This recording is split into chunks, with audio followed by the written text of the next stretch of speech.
Hello, everyone, and welcome back to Nightmare Narratives. I can picture some of you already in bed, maybe some of you just getting home from work. Wherever you are, whatever time it is, I'm glad you're here.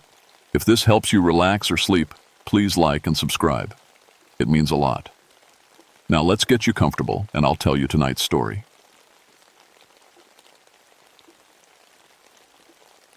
My name is Daniel Ashworth, and I've been a forest ranger for 17 years. People think that's a long time to spend in the mountains, but when you love something the way I love these peaks, time doesn't matter much. I've climbed every major mountain in the Appalachians, rescued more than 200 people, and I thought I knew these hills better than anyone alive. I was wrong about that last part. Cherokee National Forest is my home. Has been since I got out of the military in 1966. I was a mountaineer in the Army, spent time in places where the air was thin and the ground fell away beneath your boots. When I came back to North Carolina, I wanted to use those skills to help people instead of fight wars. The Forest Service was happy to have someone who could climb the dangerous spots and bring folks home safe. My cabin sits about 3 miles from Grandfather Mountain's base. It's small, just me and my gear, and that's how I like it. Most rangers work with partners, but I've always done better alone. People think I'm strange for that, living by myself at 39 with no wife or kids. But the mountains don't judge you. They just are what they are. And they expect the same honesty from you. The Cherokee people who lived here before us had stories about these peaks. Old stories about spirits and guardians that most folks today would call superstition. I used to think that way too. Used to think the Cherokee just didn't understand geology and weather patterns the way we do now.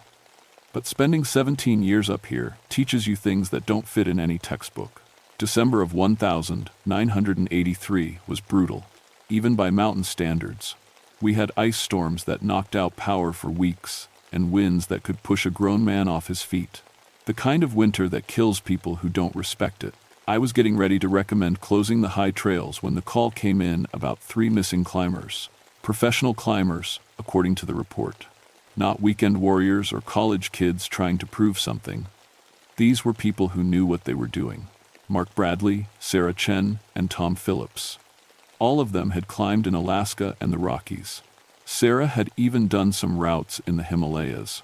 If they were missing, something had gone very wrong. The storm made helicopter rescue impossible. Radio signals kept cutting in and out because of the ice buildup on the towers. It was just me, my climbing gear, and whatever was waiting for me up on those peaks. I should have known something was off when I found their base camp. Everything was set up perfectly. Their tents were arranged in a neat triangle, guy lines tight, gear organized like they were planning to be there for weeks. But there were no tracks leading away from the camp. Not even partial ones that the wind might have covered. It was like they had just vanished into thin air. Their climbing plan was pinned to a board inside the main tent. They were attempting a winter route up Grandfather's north face, following a line that I'd climbed myself a dozen times. Not easy, but nothing that should have stopped experienced mountaineers. The weather had been stable for 3 days before they disappeared. Perfect climbing conditions for December. But when I looked up at the mountain that morning, something felt different. I've been climbing for over 20 years, and you develop instincts about these things. The way the light hits the rock, the sound the wind makes through the peaks, the feeling you get in your stomach when conditions are about to change. That morning, staring up at Grandfather Mountain, my instincts were screaming at me to go home. I ignored them. 3 people were missing, and it was my job to bring them back. As I packed my rescue gear, I tried to push away the memory of what my grandfather used to tell me about these mountains. He was half Cherokee, and he'd grown up hearing the old stories from his grandmother. Stories about Kitawa, the ancient spirit that ruled the highest peaks. According to the stories, Kitawa had been here since the world was young, and he didn't like it when people tried to climb his domain without showing proper respect. The mountain has a heartbeat, my grandfather used to say. Most folks can't hear it, but it's always there, slow and deep like the earth itself breathing. But sometimes, when people anger the old spirits, that heartbeat changes, gets faster, angrier. And when that happens, Daniel, you stay away from the high places. I'd always thought those were just stories. Beautiful stories that connected people to the land, but stories nonetheless. That morning, strapping on my climbing harness and checking my gear one last time, I found myself listening for that heartbeat. And God help me, I thought I could hear it. The first thing I noticed was the silence. Anyone who's spent time in the mountains knows they're never really quiet. There's always something: wind through the trees, birds calling, the distant sound of water running over rocks. But that morning, climbing toward where the three mountaineers had disappeared, the world felt muffled and strange. I followed their route up the lower slopes, looking for any sign of what might have happened. The snow was deep but not dangerous, and their tracks were clear enough to follow. For the first 2 hours, everything looked normal. They'd been moving at a good pace, taking rest stops in logical places, following the safest line up the mountain. Then I found the first rope. It was hanging from a cliff face, about 60 feet above the tree line, attached to a piton that had been driven deep into solid granite. Nothing wrong with that, except the rope ended in midair. No climber attached, no sign of where they might have gone. Just 30 feet of good climbing rope swaying in the wind like a broken spider web. I rappelled down to examine it more closely. The end of the rope hadn't been cut. It looked like it had been torn. The fibers were shredded in a way I'd never seen before, like something with enormous strength had grabbed the rope and simply ripped it apart. But there were no tool marks, no knife cuts, just destruction. That's when I heard the first sound that didn't belong. It was low and deep, almost below the range of human hearing. Like the mountain itself was groaning. I'd heard rock falls before, and avalanches, and the sound that ice makes when it shifts and cracks. This wasn't any of those things. This sounded like something alive. I tried to radio back to base, but the radio was full of static. I could make out a few words from dispatch, but they couldn't hear me at all. The storm had cleared, but something was still interfering with the signal. Following the route higher, I found more gear scattered on impossible ledges. A helmet wedged into a crack 40 feet off the climbing route. An ice axe buried point first in a boulder, driven so deep that I couldn't pull it free. Most disturbing were the pitons, metal spikes that climbers hammer into rock cracks for protection. I found a dozen of them pulled completely out of the rock, bent into twisted shapes like someone had grabbed them with bare hands and crumpled them like paper. But it was the footprints that made my blood go cold. I found them in a patch of snow on a narrow ledge, clear as photographs. Size 14 boots, maybe larger. Deep impressions that showed whoever made them was carrying serious weight. But these prints were 50 feet away from the climbing route, on a ledge that would have required expert technical climbing to reach. And they weren't human footprints. Oh, the basic shape was right, 2 feet, 10 toes. But they were too big, too wide, and the toe impressions showed something that looked more like claws than nails. Each print was 18 inches long and surrounded by what looked like scrape marks, as if whatever made them had fingers that dragged against the rock as it moved. I'd been a ranger for 17 years. I'd seen bear tracks, mountain lion tracks, tracks from every animal that lived in these mountains. These were something else entirely. The trail of prints led higher, toward the technical climbing section, where the mountaineers would have needed ropes and protection to make any progress. I followed them, even though every instinct I had was telling me to turn around and get off the mountain.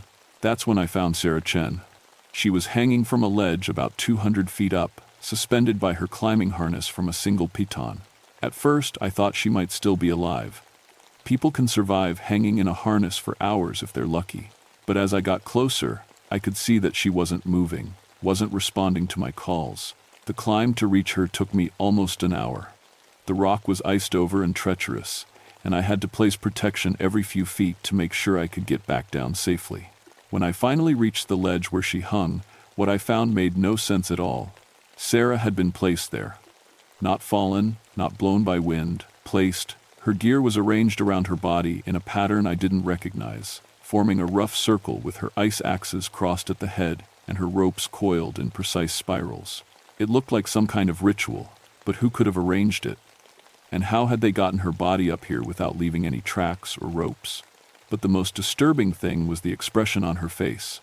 I've seen people who died from falls, from exposure, from all the ways the mountains can kill you. They usually look peaceful, or surprised, or scared. Sarah looked odd, like she'd seen something wonderful and terrible just before she died. As I was checking her body for signs of what had killed her, the mountain groaned again, longer this time, deeper. The sound seemed to come from everywhere at once, vibrating through the rock under my feet and echoing off the peaks around me. That's when I looked up and saw something that shouldn't have been there. High above me, near the summit of Grandfather Mountain, the rock face was moving. Not sliding or falling, moving, shifting and flowing like it was alive. I blinked and looked again, thinking it must be heat, haze, or some trick of the light. But the mountain was definitely changing shape. Walls of granite that I'd climbed 100 times were bulging outward, then settling back into new configurations. And in the center of it all, barely visible against the gray rock, I could swear I saw something that looked like an enormous face. A face that was looking right back at me. I got Sarah's body down from the ledge and used my emergency GPS beacon to mark the location for the recovery team. But even as I was going through the motions, I knew something was hunting me. I could feel it watching from somewhere up in the rocks, something big and patient and old. The prints I'd found weren't the only signs. As I climbed higher, following the route the three mountaineers had taken, I started noticing other changes. Rock formations that looked different from how I remembered them. Climbing holds that had been broken off clean, leaving smooth granite faces where there should have been cracks and ledges. It was like the mountain was rewriting itself. I found Mark Bradley about an hour later. He was on a ledge that shouldn't have existed. According to my maps and my memory, there was supposed to be a sheer wall there, unclimbable without serious technical gear. Instead, there was a narrow shelf of rock about 10 feet wide, and Mark was sitting on it with his back against the mountain face. Like Sarah, he'd been arranged. His climbing gear was spread out around him in that same circular pattern, and he had the same expression of wonder and terror on his face. But Mark showed signs of violence. His climbing helmet was cracked down the middle, and there were marks on his jacket that looked like claw tears. Most disturbing were his hands. They were scraped raw, fingers torn and bloody, like he'd been trying to dig his way into solid rock.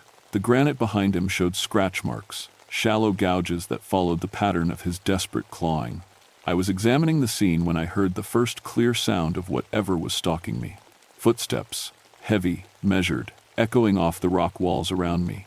But these weren't coming from any direction I could see. They seemed to be coming from inside the mountain itself, like something enormous was walking through tunnels in the solid rock.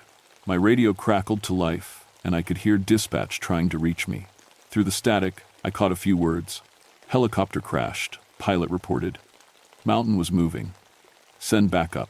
The radio went dead. Complete silence, not even static. I tried to rappel back down to the main climbing route, but when I reached the end of my rope, I found that the ledge I'd climbed up from was gone, just gone. Smooth granite stretched down for hundreds of feet with no handholds, no cracks, nothing that would have allowed me to climb up in the first place. The mountain had changed while I wasn't looking. I was trapped on a ledge with a dead climber, no way down, and something walking around inside the mountain beneath my feet. For the first time in 17 years of mountain rescue, I was genuinely afraid. That's when Tom Phillips called for help. His voice echoed down from somewhere high above me, weak but unmistakably human. Help, please, I can't get out. I looked up and saw him on what appeared to be the summit of Grandfather Mountain, waving his arms. He was at least 600 feet above me, on terrain that would have taken hours to reach even under perfect conditions. But I could hear him clearly, like he was standing right next to me. Tom, I shouted back. Stay where you are, I'm coming. It's inside the mountain, he called down. It lives inside the mountain. It's been watching us since we got here. I started climbing toward his voice, using every bit of skill I'd learned in 20 years of mountaineering. The route was terrible. Loose rock, ice-covered holds, sections where I had to hammer in protection every few feet just to stay attached to the mountain. But I could hear Tom calling for help, and leaving him wasn't an option. As I climbed, the mountain continued to change around me. Holds that were solid when I grabbed them crumbled away after I'd passed. Cracks that should have provided protection sealed themselves shut behind me. It was like something wanted me to keep climbing higher, but didn't want me to be able to get back down. The footsteps inside the mountain grew louder and more frequent. Sometimes I could feel vibrations through the rock as something massive moved through the internal chambers. Once, I put my ear against the granite and heard what sounded like breathing, slow, deep, the respirations of something enormous. I was about 400 feet up when I found the entrance to the cave. It was a crack in the rock face, maybe 3 feet wide and tall enough for a person to stand in. According to every map I'd ever seen, there were no caves on Grandfather Mountain's north face. But there it was, and Tom's voice was echoing from somewhere inside. "In here," he called. "I'm trapped in here. There's a chamber. God, you have to see this." The smart thing would have been to stay outside and try to talk him into coming out. But Tom sounded hurt, and as a ranger, I couldn't leave an injured person in a cave. I squeezed through the crack and found myself in a passage that led deep into the mountain. The tunnel was smooth, like it had been carved by water over thousands of years. But it was warm inside, much warmer than it should have been. And there was a smell, not unpleasant, but strange, like ozone before a thunderstorm, mixed with something organic and old. I followed Tom's voice deeper into the mountain, using my headlamp to navigate the winding passage. The walls showed strange markings. Not natural rock formations, but carved symbols that looked like a mix of Cherokee pictographs and something much older. Some of them seemed to move in my peripheral vision, but when I looked directly at them, they were just marks on stone. "Tom," I called, "keep talking. I'm following your voice." "I can see it," he replied, his voice coming from somewhere ahead. "I can see what lives here. It's beautiful. It's terrible. It's been here since the beginning." The passage opened into a chamber that took my breath away. It was huge, the size of a cathedral, with a domed ceiling that disappeared into darkness above my headlamp's reach. The walls were covered in more of the carved symbols, and in the center of the chamber was something that made no sense at all. A throne, carved from a single piece of granite, 20 feet tall, covered in symbols that seemed to pulse with their own light. And sitting on the throne was the largest human skeleton I'd ever seen. Not human, I realized as I got closer. The proportions were wrong, too tall, too broad, with fingers that ended in what could only be claws. The skull was the size of a basketball, with eye sockets deep enough to hold baseballs. But it wasn't just a skeleton. There was something alive about it, something that watched me as I approached. And lying at the base of the throne, very much alive and staring up at the ancient bones, was Tom Phillips. "It's been waiting," Tom whispered, without taking his eyes off the skeleton. "Waiting for someone who understands. The mountain isn't just rock, Daniel. It's alive. And this is its heart." That's when the skeleton opened its eyes. The eyes weren't bones or empty sockets. They were pools of glacial water, deep blue-green and somehow ancient beyond measure. When they focused on me, I felt a presence in my mind that was vast and patient and utterly alien. Asterisk. "You climb my body without permission," asterisk, a voice said inside my head. Not heard, felt, like the words were carved directly into my thoughts. Asterisk. "You crawl across my skin like insects, driving metal into my flesh, taking pieces of me as trophies." Asterisk. Tom was still lying at the base of the throne, but he was changing. His skin was taking on a grayish tint, and when he turned to look at me, his eyes had the same glacial quality as the thing on the throne. "He showed me," Tom said, but his voice was different now, deeper, like it was coming from somewhere far underground. "Showed me how long he's been here, how many of us he's watched crawl across his peaks, thinking we owned them." The skeleton rose from the throne. It was 20 feet tall, carved from living granite but moving like flesh and bone. As it stood, chunks of rock fell away to reveal something underneath that was neither fully stone nor fully alive. When it stepped down from the throne, the entire chamber shook. Asterisk, "I am Kitowa." Asterisk, the voice in my head said. Asterisk, "I am the mountain's heart, the stone's soul, the ancient guardian of these peaks.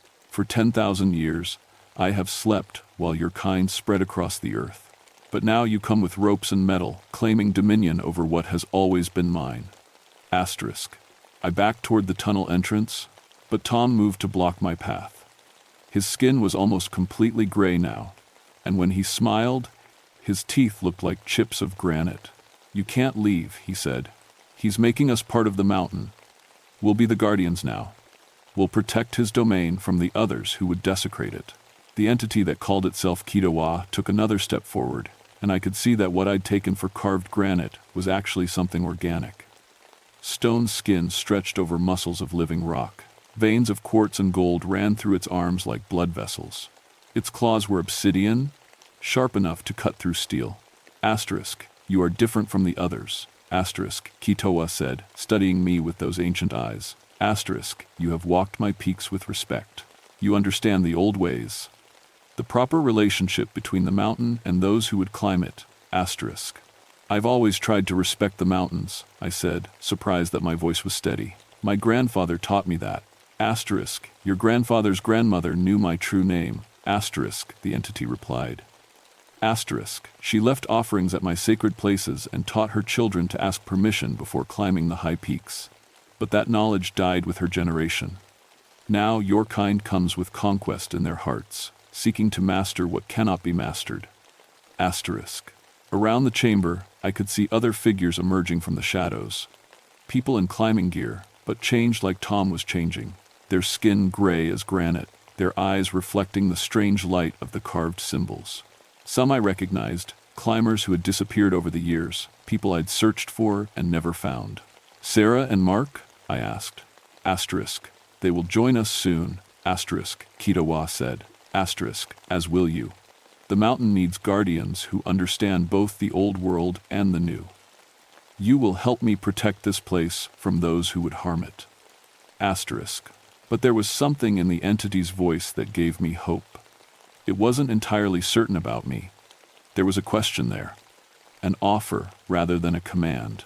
What if I said no? I asked. What if I promised to respect the mountain but stay human?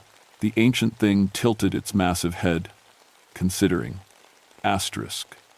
You would go back to your kind and tell them what you have seen? Asterisk. I'd tell them that some places are too dangerous to climb, I said. That grandfather mountain should be left alone, made into a preserve or something, protected. Asterisk. And you believe they would listen? Asterisk. I thought about that. About the climbers who came every year, looking for bigger challenges, harder routes. About the developers who wanted to build ski resorts and tourist attractions. About human nature and our need to conquer everything we saw. Some would, I said finally. And I'd stop the ones who wouldn't. Tom laughed, but it sounded like rocks grinding together. He's lying. Humans don't change. They'll keep coming until they've turned every peak into a playground. But Kitowa held up one massive hand, and Tom fell silent. Asterisk, you offer to become my priest rather than my guardian. Asterisk, the entity said. Asterisk, to serve the mountain while remaining human. Asterisk, yes. Asterisk, and if you fail? If others come despite your warnings? Asterisk. I looked around the chamber at the other transformed climbers, at the ancient symbols pulsing with their own light, at the throne carved from living stone. Then you do what you have to do, I said. But give me a chance to try. The silence stretched for a long time. I could hear my own heartbeat, the drip of water somewhere in the darkness, the sound of wind moving through stone passages far above. Finally, Kitowa nodded. Asterisk. You may go. Asterisk, he said. Asterisk. But you will carry my mark, and I will know if you speak falsely or break your word. Fail me, and you will join your friends in eternal service to the mountain. Asterisk. The entity reached out with one massive hand and touched my forehead. Pain shot through my skull like lightning, and for a moment I could see, feel, understand everything, the vast age of the mountains, the slow pulse of geological time, the network of caves and passages that ran through every peak like arteries. When the pain faded, I could still feel a presence at the back of my mind, waiting, watching. Go, Kitowa said aloud. And remember, this mountain lives. Treat it with the reverence it deserves.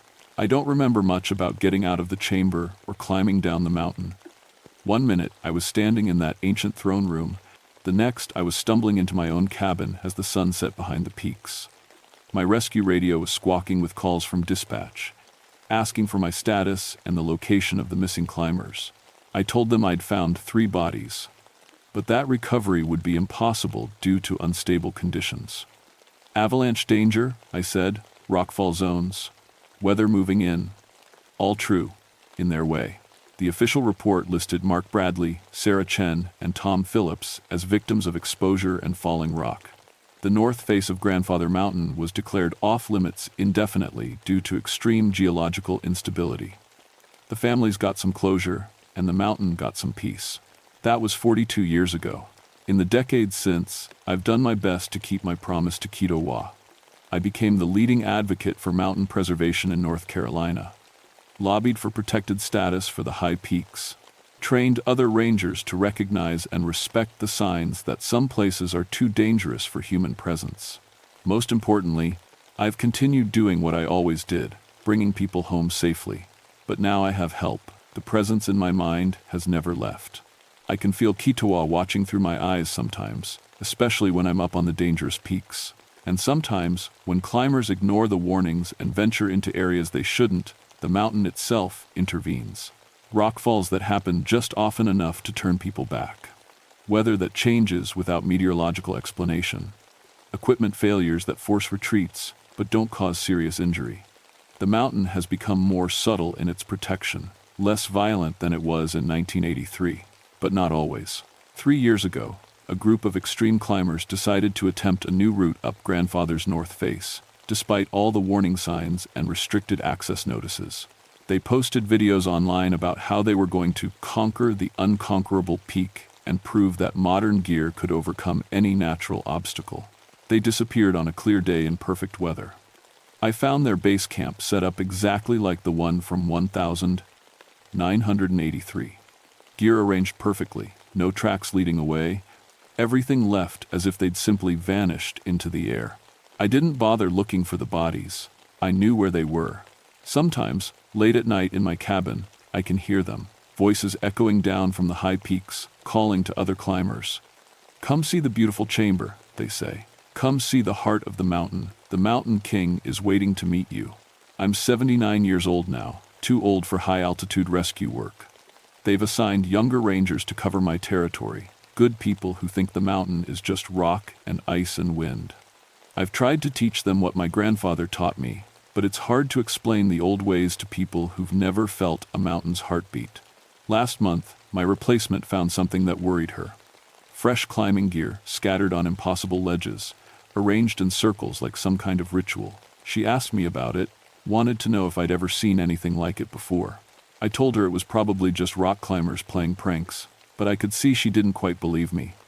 She's young and smart, and she's starting to notice that some of the missing person reports from her sector don't add up. People vanishing from areas where vanishing shouldn't be possible. Tonight, I'm going to take her up to one of the safer peaks and show her how to listen for the mountain's heartbeat, how to recognize the signs that tell you when a place should be left alone. How to feel the difference between rock that's just stone and rock that's something more. Maybe she'll think I'm just a crazy old man telling stories, but maybe she'll understand the way my grandfather hoped I would understand when he first told me about Kitowa. Because the Mountain King is still there, still watching, still protecting his domain, and he's going to need a new priest soon. The mountains are patient, but they're not empty. They never were. And those of us who love them enough to serve them, we make sure they stay that way. Sometimes, when the wind is right and the moon is dark, I can hear him calling from the high peaks, not threatening, not hunting, just reminding me that some places belong to powers older than human memory, and that the best thing we can do is make sure they stay that way. My name is Daniel Ashworth, and I've been a forest ranger for 59 years. In all that time, I've learned one truth that matters more than all the others. Respect the mountains, and they might let you walk away. Disrespect them, and they'll teach you why they were here first. The Mountain King is waiting, patient as stone, old as the earth itself, and he's always listening.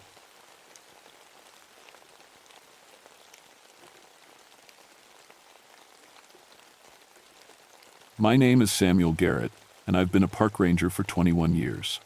Most of that time, I've spent checking on old mining sites scattered throughout Jefferson National Forest in Virginia. It's not the kind of job that makes you famous, but somebody has to do it. These abandoned mines can be dangerous. Cave-ins, poisonous gas, deep water that never sees sunlight. I guess you could say mining runs in my blood.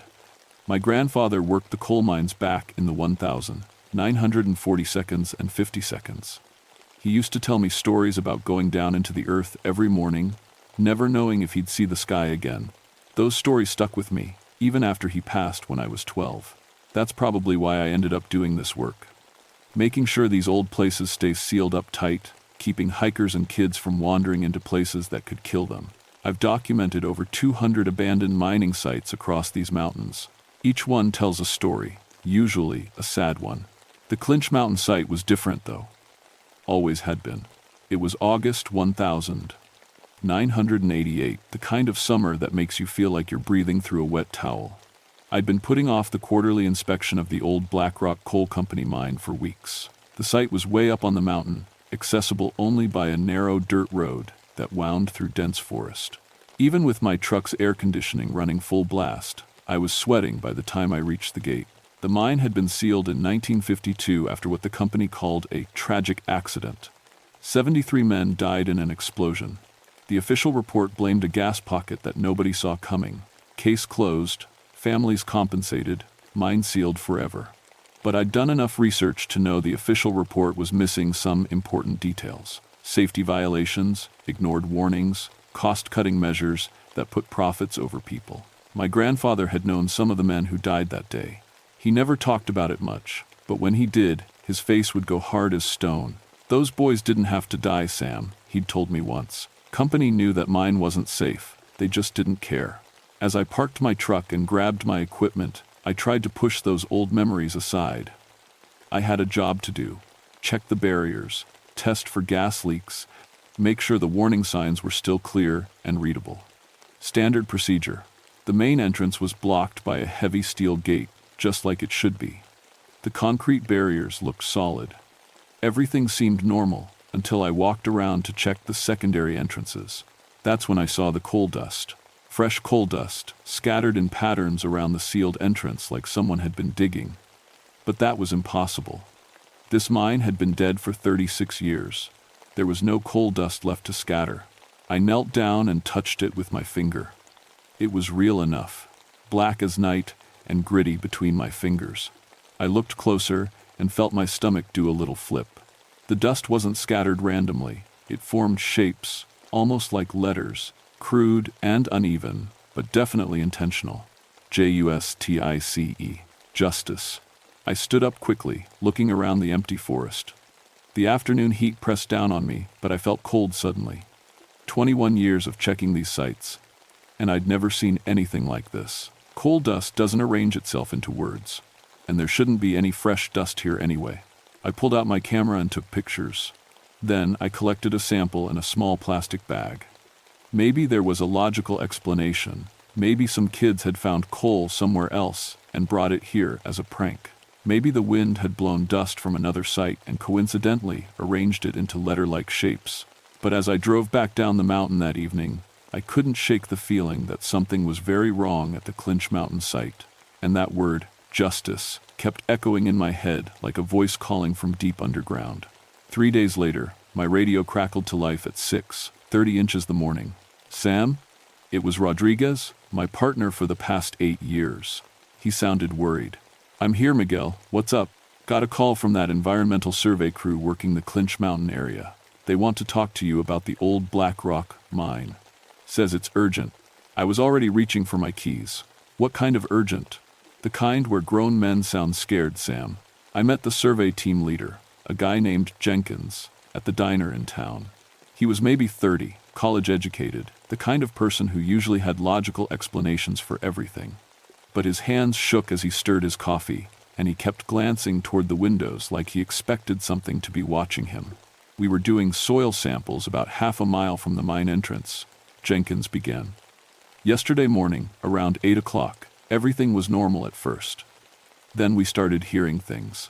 "What kind of things?" "Mining sounds, pickaxes hitting rock, the rumble of carts moving on tracks, even voices like men calling to each other down in the tunnels." He paused, rubbing his forehead. "But that mine's been sealed since 1952, right? Nobody's been down there in decades." I nodded. "That's right. What did you do?" "At first, we thought maybe there was another entrance we didn't know about, some kind of illegal operation. We followed the sounds toward the mine, but the closer we got, the quieter everything became. By the time we reached the sealed entrance, there was nothing but silence." Jenkins pulled out a digital recorder, new technology back in '88. "We recorded some of it. Want to hear?" He pressed play, and my blood went cold. Through the static, I could clearly hear the sound of men working. the rhythmic chunk, chunk, chunk of pickaxes, the creak and roll of heavy carts, and underneath it all, voices calling back and forth in the darkness. "Hey, Jimmy, need more timber down here. Watch that gas pocket near Sector 7. Johnson, bring your lamp over here." The voices were clear but distant, like they were coming from very far away. And they sounded old. Not the words themselves, but the way the men spoke. Like something from another time. I turned off the recorder. "You said this was yesterday morning?" Jenkins nodded. "But here's the weird part. We went back this morning to investigate further. And Sam," he pulled out a photograph. "We found this."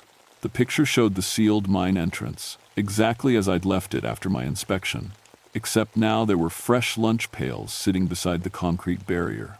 Old-fashioned metal pails with wire handles, like the ones miners used to carry their food in.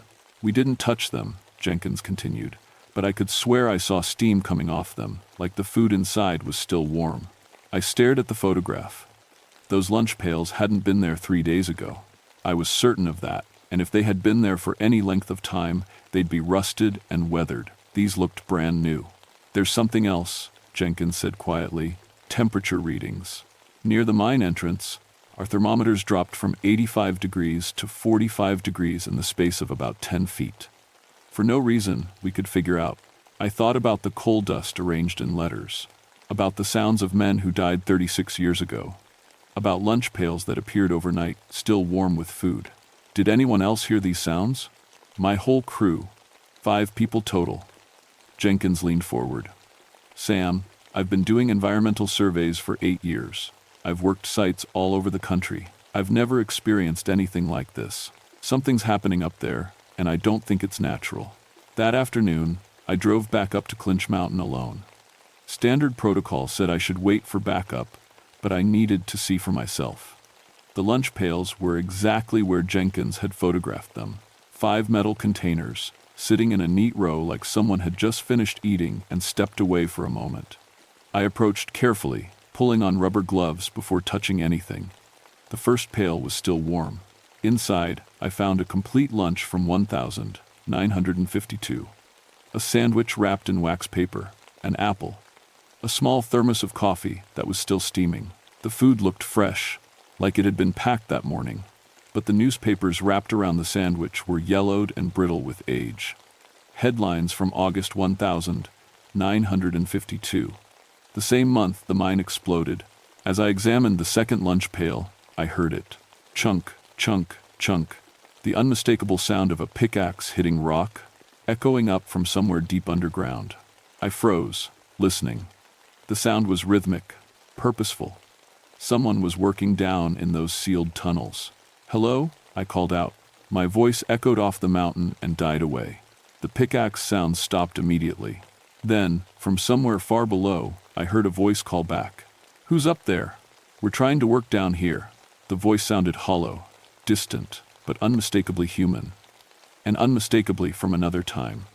The accent, the phrasing, even the tone, everything about it belonged to 1952. I backed away from the mine entrance, my heart pounding. Whatever was happening here was beyond anything I'd encountered in 21 years of ranger work. These weren't pranksters or illegal miners. These were the voices of dead men, still working the mine that killed them. I should have called for backup right then. Should have contacted my supervisor, maybe even the state police. But I knew how crazy it would sound. "Hey, Chief, I need help with some ghost miners who are still working shifts 36 years after they died." Instead, I spent the next 2 days researching everything I could find about the Black Rock mine disaster. The official report was thin on details, but I tracked down newspaper archives, survivor interviews, even some of my grandfather's old mining buddies who were still alive. The picture that emerged made my stomach turn. The Black Rock Coal Company knew that mine was dangerous. They'd received multiple warnings about gas pockets in the deeper tunnels. The miners themselves had complained about strange smells and unstable ceiling supports. But the company was behind on their contracts and couldn't afford delays. On the 15th of August 1952, the day shift included 73 men working the deepest part of the mine. According to witnesses, the foreman had ordered them to work sections that should have been condemned. When someone complained about gas readings, He was told to keep digging or find another job. The explosion happened at 2:47 p.m. The blast was so powerful it could be felt in town, 5 miles away. By the time rescue teams reached the affected area, all 73 men were dead. But here's what the official report didn't mention. Several survivors claimed the emergency exits had been blocked. Someone had sealed the escape routes from the outside, trapping the workers in the dangerous sections. When the explosion came, they had nowhere to run. The company paid settlements to the families and sealed the mine permanently. Case closed. No criminal investigation, no accountability. 73 men murdered for profit, and nobody ever paid for their deaths. I was reading through the victim list when my phone rang. It was Rodriguez. Sam, you need to get up to Clinch Mountain right now. That environmental survey team called again. One of their guys is missing. I drove up the mountain faster than I should have, tires slipping on the loose gravel. Rodriguez met me at the mine site along with Jenkins and the rest of his crew. They all looked scared. It's Peterson, Jenkins explained, his voice shaky. He went to check the eastern perimeter this morning. That was 4 hours ago. We've been calling his name, but what? The sounds are back, louder this time. And they're coming from different directions, like the whole mountain is alive with miners. As if to prove his point, we heard it then, the unmistakable sound of men working underground. Pickaxes, shovels, cartwheels on tracks. It seemed to come from everywhere at once, echoing up through the sealed mine shafts. Peterson, Rodriguez called out. Can you hear us? For a moment, there was only the sound of mining. Then, faintly, we heard a voice respond. Down here, I'm down here. But I can't find the way out. The voice was coming from underground, impossible as that seemed. The mine had been sealed with concrete and steel. There was no way anyone could have gotten inside. Where are you, Peterson? I shouted. Level 7, near the coalface. But everything's different down here. The tunnels are working again. There are men everywhere. Jenkins grabbed my arm. That's impossible. Level 7 collapsed in the explosion. It's been buried under tons of rock for 36 years. But Peterson's voice continued, growing more frantic.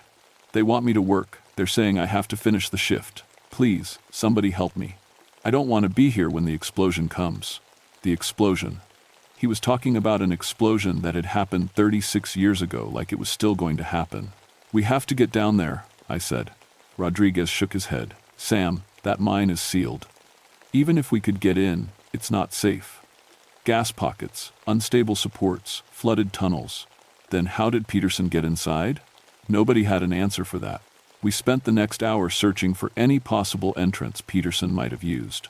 But every shaft was sealed exactly as it should be. The concrete barriers showed no signs of damage or disturbance.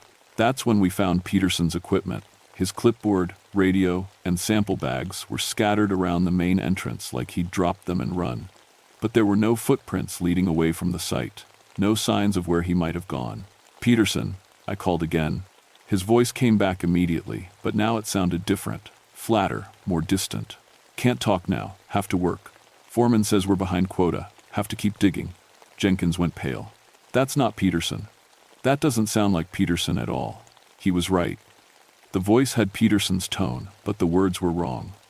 Peterson was a college graduate, an environmental scientist. He wouldn't use terms like behind quota or talk about a foreman, but miners from 1952 would. As we stood there trying to make sense of what was happening, the underground sounds grew louder, more insistent. And underneath the working noises, I could hear something else. Men talking, calling to each other in voices that belonged to another time. Johnson, bring that timber over here. Gas readings are spiking in Tunnel 6. Somebody tell the foreman we need to evacuate. Nobody's leaving until we make quota. The last voice was different from the others. Harder. More authoritative. The voice of someone in charge. Someone who didn't care about safety warnings or worker complaints. And somewhere in that chorus of ghostly voices, I heard Peterson again. Please, I just want to go home. I have a family. I don't belong here. But his pleas were drowned out by the sound of pickaxes and the foreman's voice demanding more work. Always more work, no matter the danger. Rodriguez grabbed his radio. This is beyond what we can handle, Sam. I'm calling for emergency rescue teams. But I was starting to understand that emergency teams wouldn't help Peterson. Whatever had taken him existed outside the normal world, in a place where 1,952 and 1,988 existed at the same time, in a place where 73 murdered miners were still trying to finish their final shift. And now they had company. The rescue teams arrived 2 hours later, but I already knew they wouldn't find Peterson through normal means. While they set up equipment and planned their search, I made a decision that probably saved my life and definitely changed it forever. I was going into that mine, not through the sealed entrances. Those were impossible to breach without heavy machinery. But I'd studied the mine layouts for years, and I knew something the rescue teams didn't. There was an old ventilation shaft about a quarter-mile up the mountain. It had been used for air circulation during the mining operation, and while it was officially sealed, it might still be accessible. I told Rodriguez I was going to scout the upper terrain for any sign of Peterson. It wasn't exactly a lie, but it wasn't the whole truth either. The ventilation shaft was exactly where the old maps said it would be, hidden behind 40 years of forest growth. The steel grating over the top had rusted through in several places. With some effort and a lot of stupidity, I managed to squeeze through. The shaft dropped straight down about 30 feet before connecting to the main tunnel system. I rappelled down with climbing gear, my flashlight cutting through darkness that hadn't seen light since 1952. The moment my feet touched the tunnel floor, everything changed. The air got warm and thick, heavy with the smell of coal dust and machine oil. My modern flashlight flickered and went out, but somehow I could still see. The tunnel walls were lined with timber supports that looked freshly cut. Electric cables ran along the ceiling, powering work lights that cast yellow pools of illumination. The tunnels were alive again. I could hear them before I saw them, the miners, working just around the next corner. The chunk of pickaxes, the scrape of shovels, the rumble of carts loaded with coal, and voices calling back and forth in the darkness. "Careful with that timber, boys. Gas pocket in Tunnel 4. Keep that coal moving." I followed the sounds deeper into the mine, my boots echoing on tracks that should have been buried under rubble. The tunnels looked exactly as they would have in 1952. Rough-hewn rock walls, wooden support beams, narrow-gauge railroad tracks running down the center. And then I saw them. The miners were exactly as real as they were impossible. 73 men in work clothes and hard hats, their faces blackened with coal dust, moving through the tunnels with the efficient purpose of people who'd done this job their entire lives. But they were also dead. I could see it in the way light seemed to pass through them sometimes. In the wounds that should have killed them, burns from the explosion, crushing injuries from the collapse. They worked on with broken bones, showing through their skin and terrible burns covering their faces. And in the middle of them, looking confused and terrified, was Peterson. He was dressed like the others now, in rough work clothes and a mining helmet. His modern equipment was gone, replaced by the tools of 1,952. He moved like a sleepwalker, following the motions of mining without understanding why. "Peterson," I called out. He turned toward me, and his eyes were filled with desperate relief. "Sam, thank God. I've been trying to leave, but every time I head for an exit, I'm back here, with the pickaxe in my hands. They want me to work. They say nobody leaves until the shift is done." One of the miners, a big man with burns covering half his face, looked up from his work. "Another one," he said, his voice echoing strangely in the tunnel. "Good. We're behind quota." "Behind quota for what?" I demanded. "You've been dead for 36 years. The burned miner smiled, and it was a terrible sight. "Dead? Son, we just started our shift. Got to get this coal out before." He paused, confusion flickering across his damaged features. "Before something happens. Something bad. But we can't stop working. Foreman's orders." "The foreman who got you killed?" The smile faded. "Don't know what you're talking about. We just work. That's all we do. Work and wait for the explosion," I finished. All 73 miners stopped what they were doing and looked at me. The tunnel fell silent except for the distant drip of water and the creak of old timber. "Explosion?" one of them asked softly.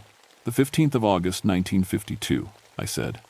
At 2:47 p.m. a gas pocket ignited in Tunnel 6.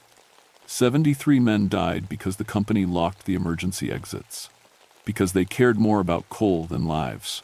The miners looked at each other, confusion and growing horror on their faces. One by one, they began to remember the gas warnings, the blocked exits, the foreman's orders to keep working no matter what.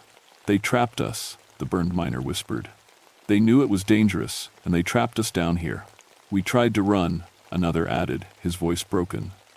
When the gas got thick, we tried to reach the exits. But they were sealed. Someone had sealed them from the outside. Murder, a third miner said, the word echoing through the tunnels. They murdered us for coal. The temperature in the tunnel dropped 20 degrees in an instant. The lights flickered, and somewhere in the distance, I could hear the rumble of an approaching explosion. It's starting again, Peterson said, his face pale with terror. The whole day starts over again. Every day, we work the shift and die in the explosion. Every day, we try to escape and can't. We're trapped here forever.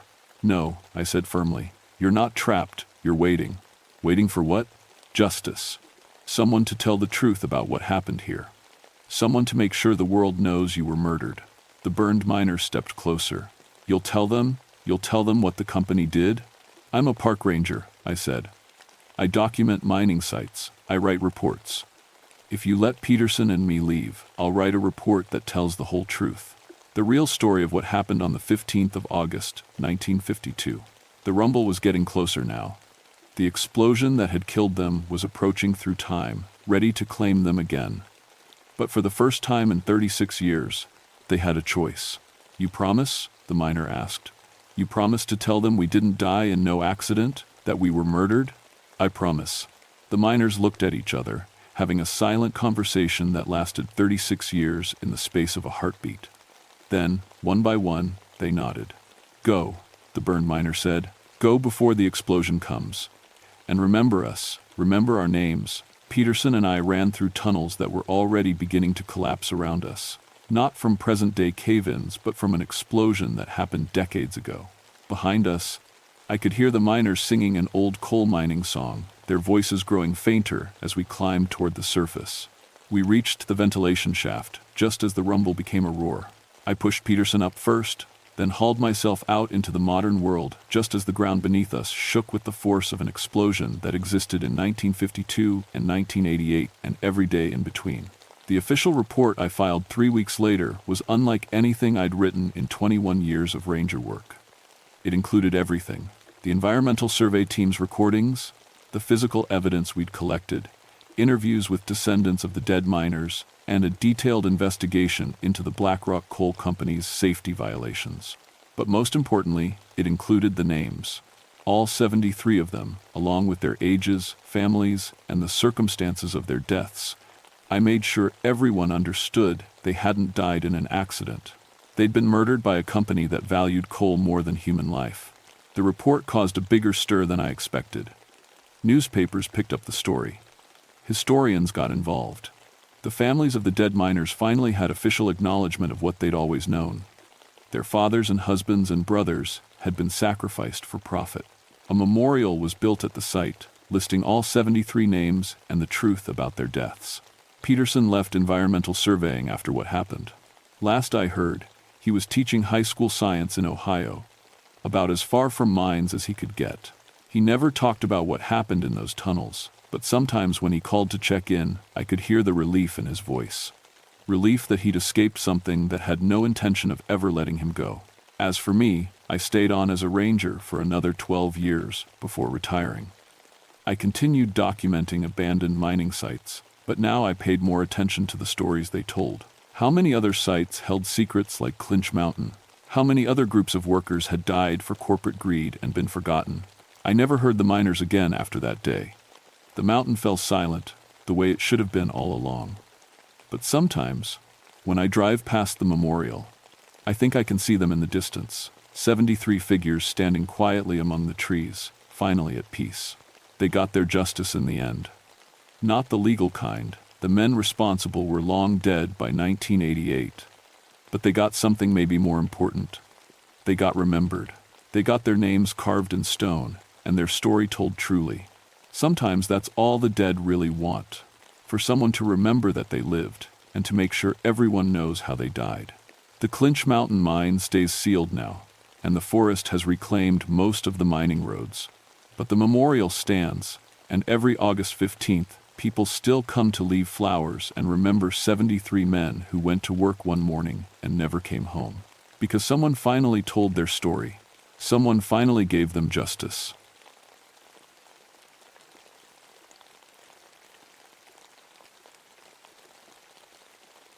My name is Jacob Treadwell, and I've been a ranger in Pisgah National Forest for 16 years now. Before that, I spent 8 years with the ATF, chasing bootleggers through these same mountains. I know every hidden trail, every cave system, and every trick these mountain folks use to hide their stills. Or at least, I thought I did. People ask me why I left federal law enforcement for Park Service work. The pay's worse, that's for sure. But after years of kicking down doors and arresting men whose families had been making moonshine since before there were laws against it, I started to understand something. These mountains have their own rules, their own ways. Sometimes it's better to work with the land instead of against it. The Linville Gorge area where I patrol is some of the roughest country in North Carolina. Deep ravines cut through rock that's older than dinosaurs. Caves honeycomb the cliffs like Swiss cheese. Most of them have never been mapped. Some of them probably never will be. It was September 1979 when things started getting strange. The leaves were just beginning to turn, and the air had that crisp edge that made you think of wood smoke and harvest time. Perfect weather for making moonshine, if you were the type to do such things. I was checking a trail near the gorge when Mrs. Henderson from the visitor center radioed me. A hiking group had reported something odd, the smell of cooking mash and wood smoke coming from an area where no one lived. No permits had been issued for camping in that zone. Probably just some old boy running a still, I told her. I'll check it out. I'd busted more than 50 illegal operations during my career. I knew the signs. The sweet, sour smell of fermenting corn, the sound of bubbling water, the careful way bootleggers picked their spots, always near fresh water, always hidden from view, always with 2 ways out in case of trouble. But as I hiked toward the coordinates Mrs. Henderson had given me, something felt different. The forest was too quiet. No bird sounds. Even the insects seemed to have gone silent. My boots crunched through leaves that shouldn't have been falling yet. I've always been practical about my job. 16 years in these mountains teaches you to trust your instincts, but I don't believe in ghosts or spirits or any of that mountain superstition stuff. When something goes bump in the night, there's usually a perfectly reasonable explanation. Still, as I got closer to the area the hikers had reported, the hair on my neck started standing up. The air smelled wrong. Not just the mash smell, something else. Something like sulfur mixed with old meat. I found the trail that led down into the gorge. It wasn't on any map I'd ever seen, but bootleggers are good at making trails that look natural. This one switched back down the cliff face, barely wide enough for a man carrying supplies. The smell got stronger as I descended, definitely mash cooking. But there was something else, a chemical smell that made my eyes water. In my ATF days, I'd seen stills that used car radiators for condensers. The antifreeze would leak into the moonshine and poison anyone who drank it. Maybe that was what I was smelling. The trail ended at a cave opening about 20 feet wide. Fresh scratches in the rock around the entrance showed that heavy equipment had been moved in and out recently. I could hear the sound of running water from inside, always a good sign for a still operation. I pulled out my flashlight and checked my radio. The signal was weak, this deep in the gorge, but I could probably get through if I needed backup. "This is Ranger Treadwell," I radioed. "Investigating possible illegal still operation in Sector 7. Going in now." Mrs. Henderson's voice crackled back, barely audible. "Copy that, Jacob. Be careful down there." I clicked the radio back on my belt and stepped into the cave. The cave opened up into a chamber about the size of a basketball court. My flashlight beam swept across the walls, and I stopped cold. Someone had built the most elaborate moonshine operation I'd ever seen. Copper tubing ran everywhere, connecting a massive still to a series of barrels and condensers. A fire burned in a stone pit, heating a huge copper pot that bubbled and steamed. The whole setup looked like it could produce 50 gallons a day. But there was no one there. I called out, "Forest Service, anyone in here?" My voice echoed off the cave walls. No answer. I stepped closer to the still. It was running full blast, fire-hot mash bubbling, clear liquid dripping from the condenser into mason jars. Someone had been here very recently. The fire was fresh. The mash smelled like it was at the perfect temperature. But where was the operator? I walked around the whole chamber, checking every shadow and corner. Nobody. No sign that anyone had been here in the last few minutes. No warm coffee cup, no coat hung on a rock, nothing. I keyed my radio. "Mrs. Henderson, this is strange. Found a still running full operation, but there's nobody here." Static answered me. I tried again, nothing. That's when I noticed something that made my stomach drop. The equipment wasn't modern. The copper work was all hand-hammered, with joints soldered the old way. The design was from the 1922, maybe earlier. But it looked brand new. I'd seen museum pieces that looked more worn than this still. I took out my notebook and started documenting everything. Location, equipment description, estimated production capacity, standard procedure, but my hands were shaking, and I couldn't figure out why. The fire never seemed to get lower, even though I didn't see any fresh wood nearby. The mash kept bubbling at exactly the same rate. The clear liquid kept dripping into the jars, one drop every 3 seconds, like a metronome. I was about to take a sample when I heard footsteps. Boot heels on stone, coming from deeper in the cave. Slow, deliberate steps.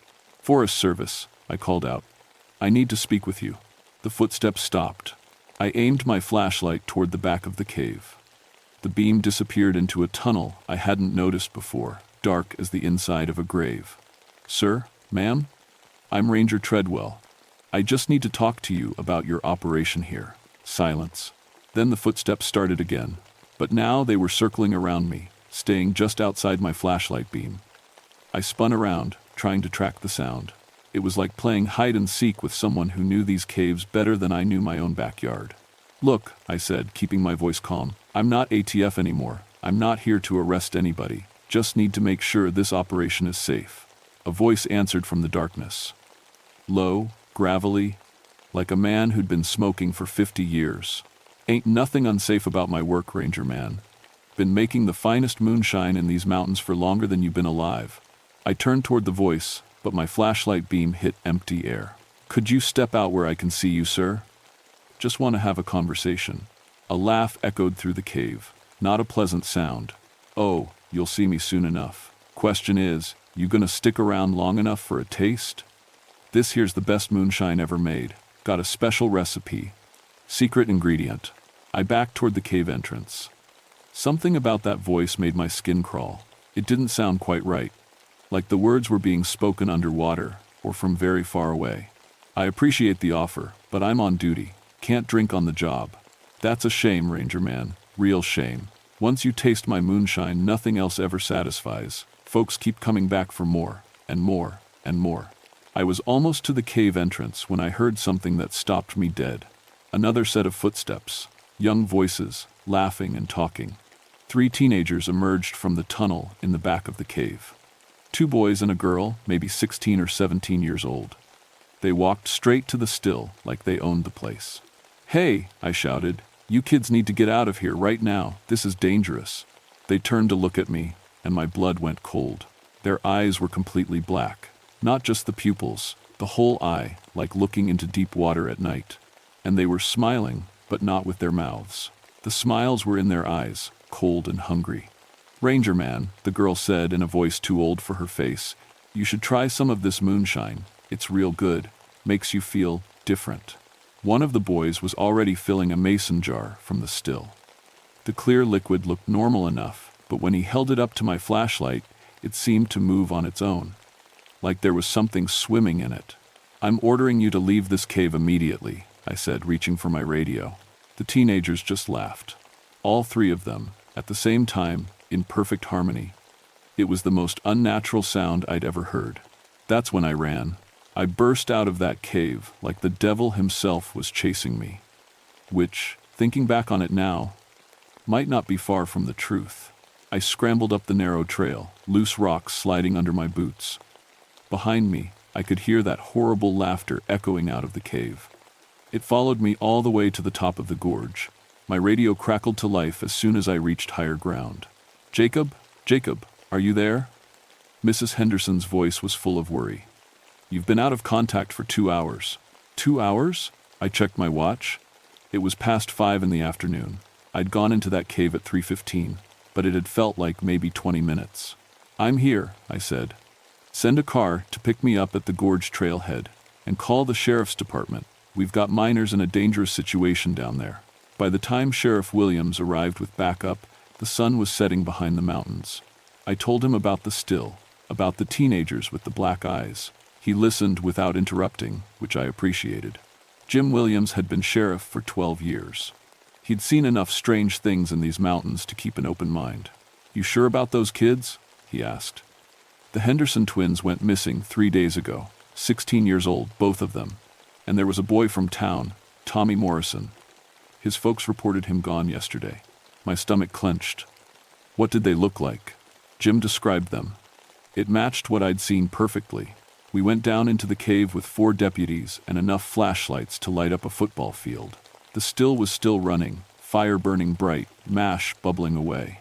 But there was no sign of the teenagers. "This equipment," one of the deputies said, running his hand along the copper tubing. "This is old. Really old." Jim was examining the mason jars filled with clear liquid. "Jacob, you said you saw kids drinking this?" I nodded. He held up one of the jars to his flashlight. The moonshine looked normal now, just clear liquid, like it should be. But I could have sworn there had been something moving in it before. "We better get this tested," Jim said. "Could be poison. Could be why those kids were acting strange." We spent 3 hours documenting everything. Taking photos, collecting samples, measuring the cave dimensions. Standard police work. But the whole time, I felt like we were being watched. Jim assigned 2 deputies to guard the cave overnight while we waited for the lab results. I went home to my cabin on the other side of the forest, but I couldn't sleep. Every time I closed my eyes, I saw those black eyes and heard that unnatural laughter. At 2 in the morning, my phone rang. "Jacob?" It was Jim, and he sounded shaken. "You need to get out here, now." "What happened?" "My deputies. They're gone. And there's something else, something you need to see."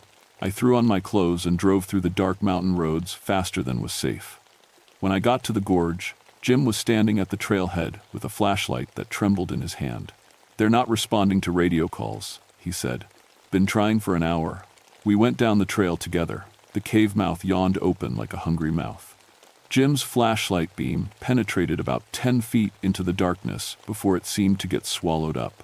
"Deputies Morrison and Blake went down around midnight," Jim said. "Supposed to check in every 30 minutes. We found them at the still, both of them sitting on rocks, drinking moonshine from mason jars. Their eyes were completely black, just like the teenagers."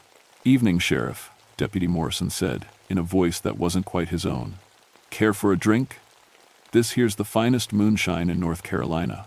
Jim drew his gun. "Blake, Morrison, what the hell is wrong with you?"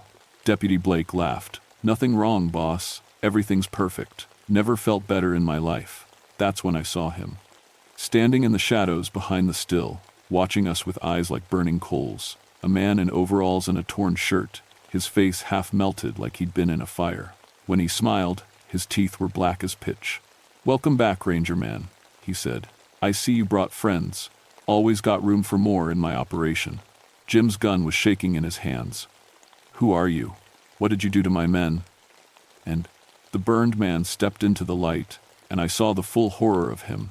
His skin hung in tatters, his hair was singed down to his skull, and burned into his forehead was a symbol that looked like a backwards cross with extra lines. "Name's Ezekiel Hawkins," he said. "Been making moonshine in these mountains since 1924.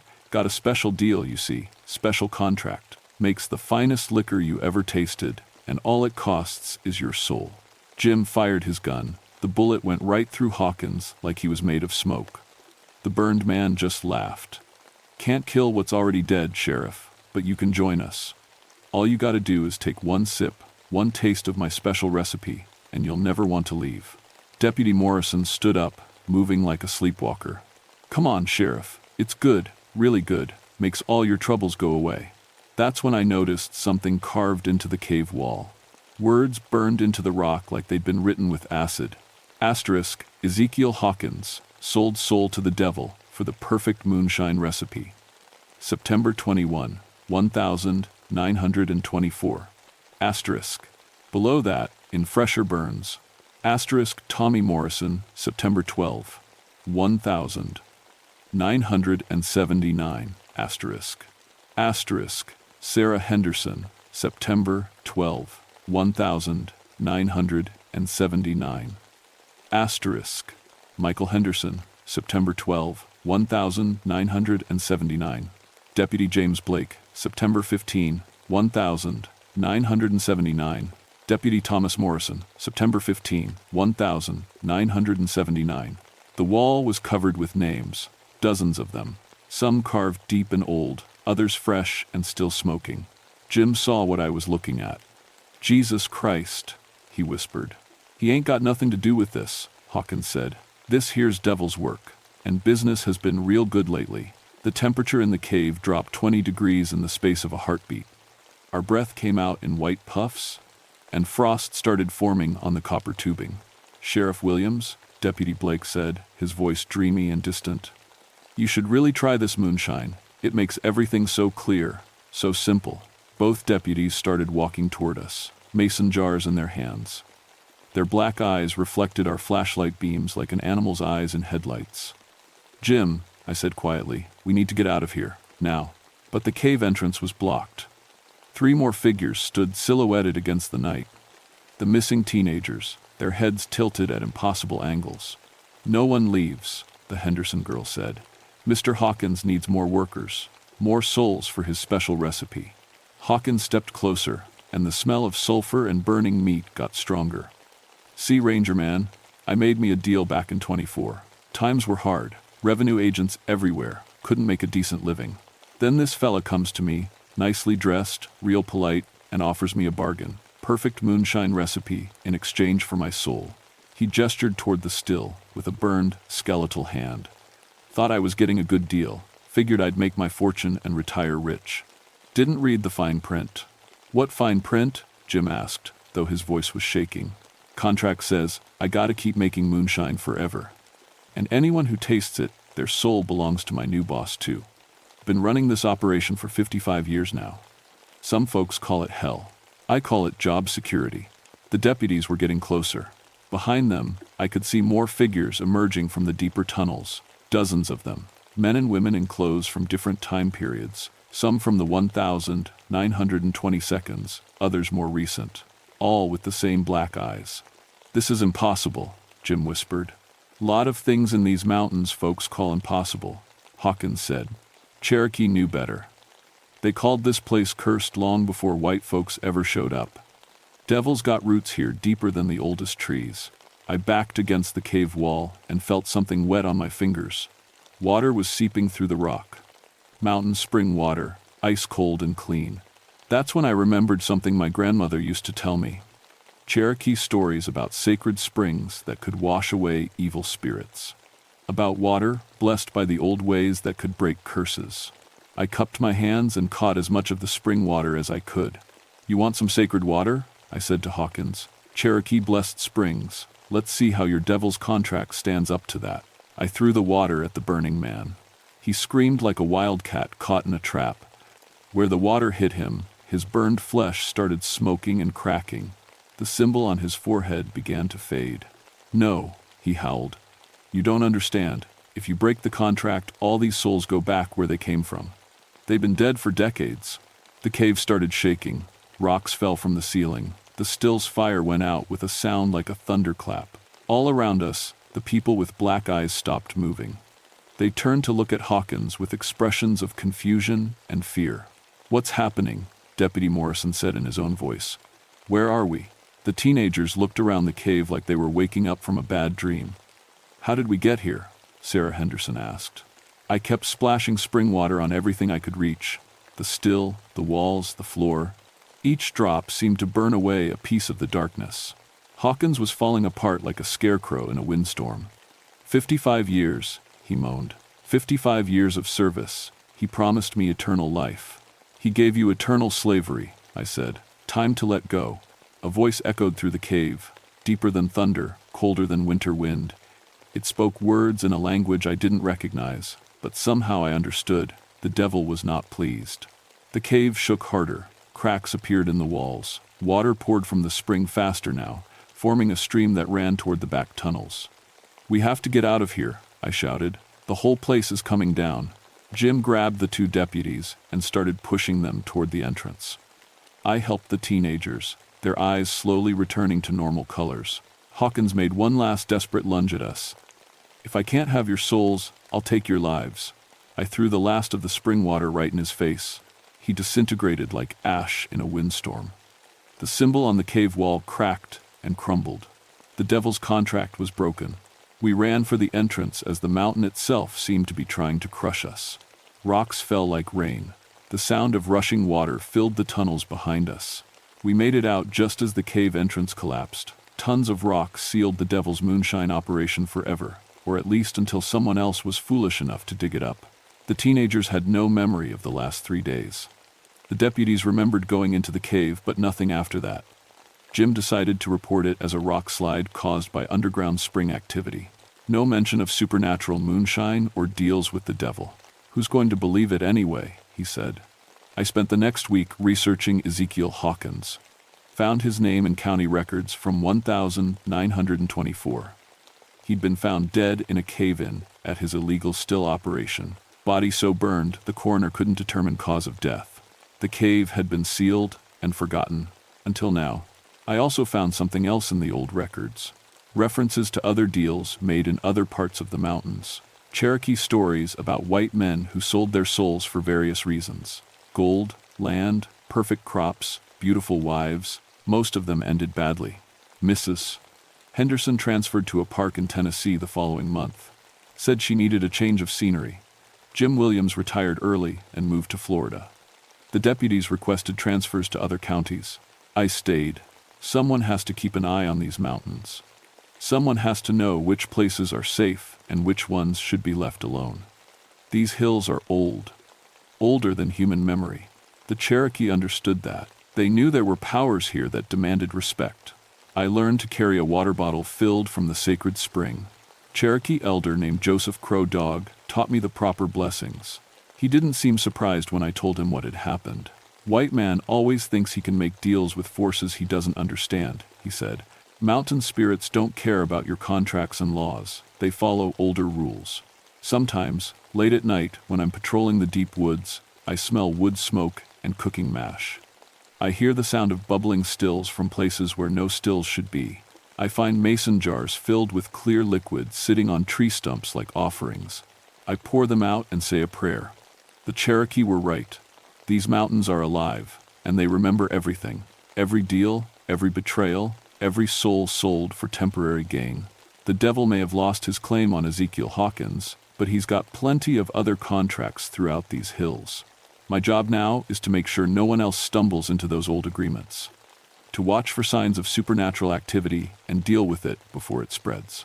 It's not the career I planned when I joined the Park Service, but it's necessary work, because in these ancient mountains, the past never really dies. It just waits underground, patient as stone, for the next person foolish enough to make a deal with darkness. And there's always someone willing to sell their soul for the perfect moonshine.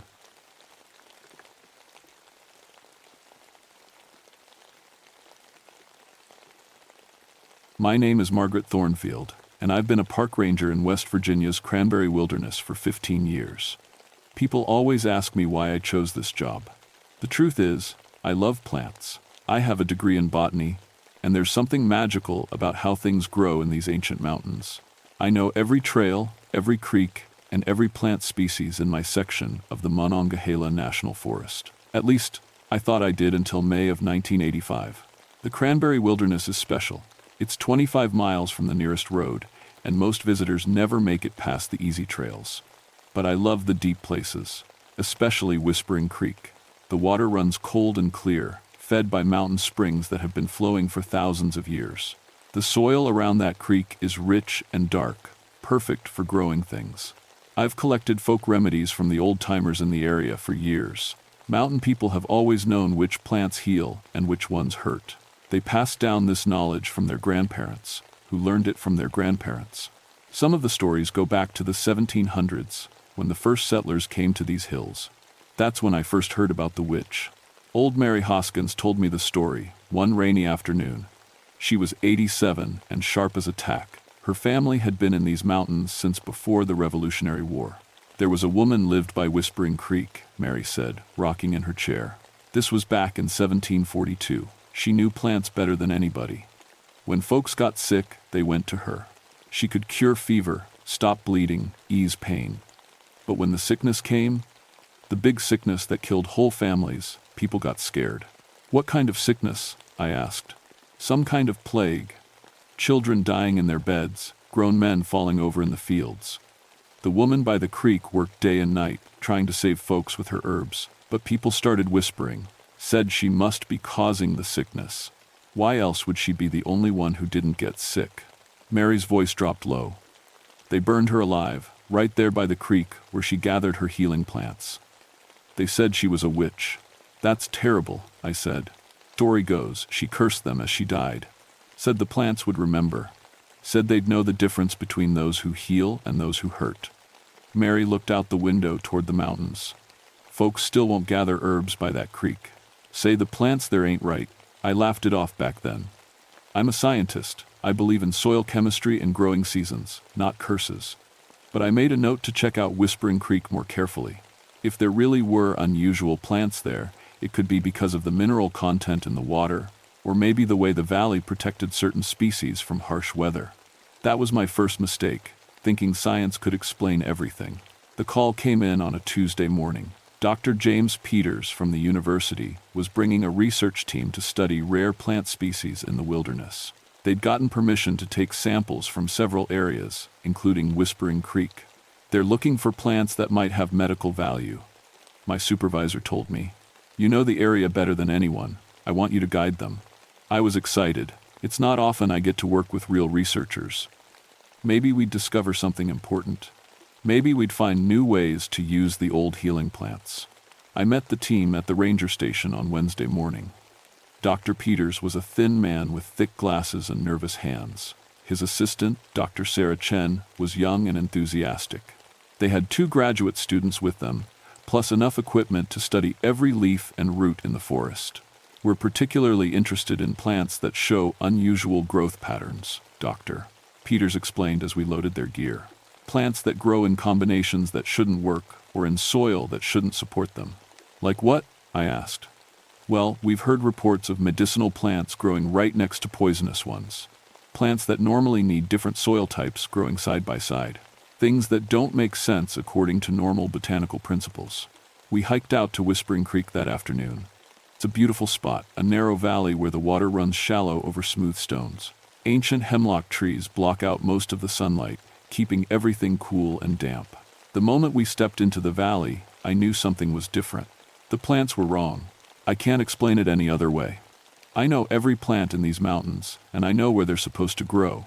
But here, by Whispering Creek, everything was mixed up. Bloodroot was growing right next to foxglove. Anyone who knows plants will tell you that's impossible. Bloodroot likes rich, moist soil under hardwood trees. Foxglove prefers sandy, acidic ground in open areas. They shouldn't even be in the same forest, let alone growing from the same patch of earth.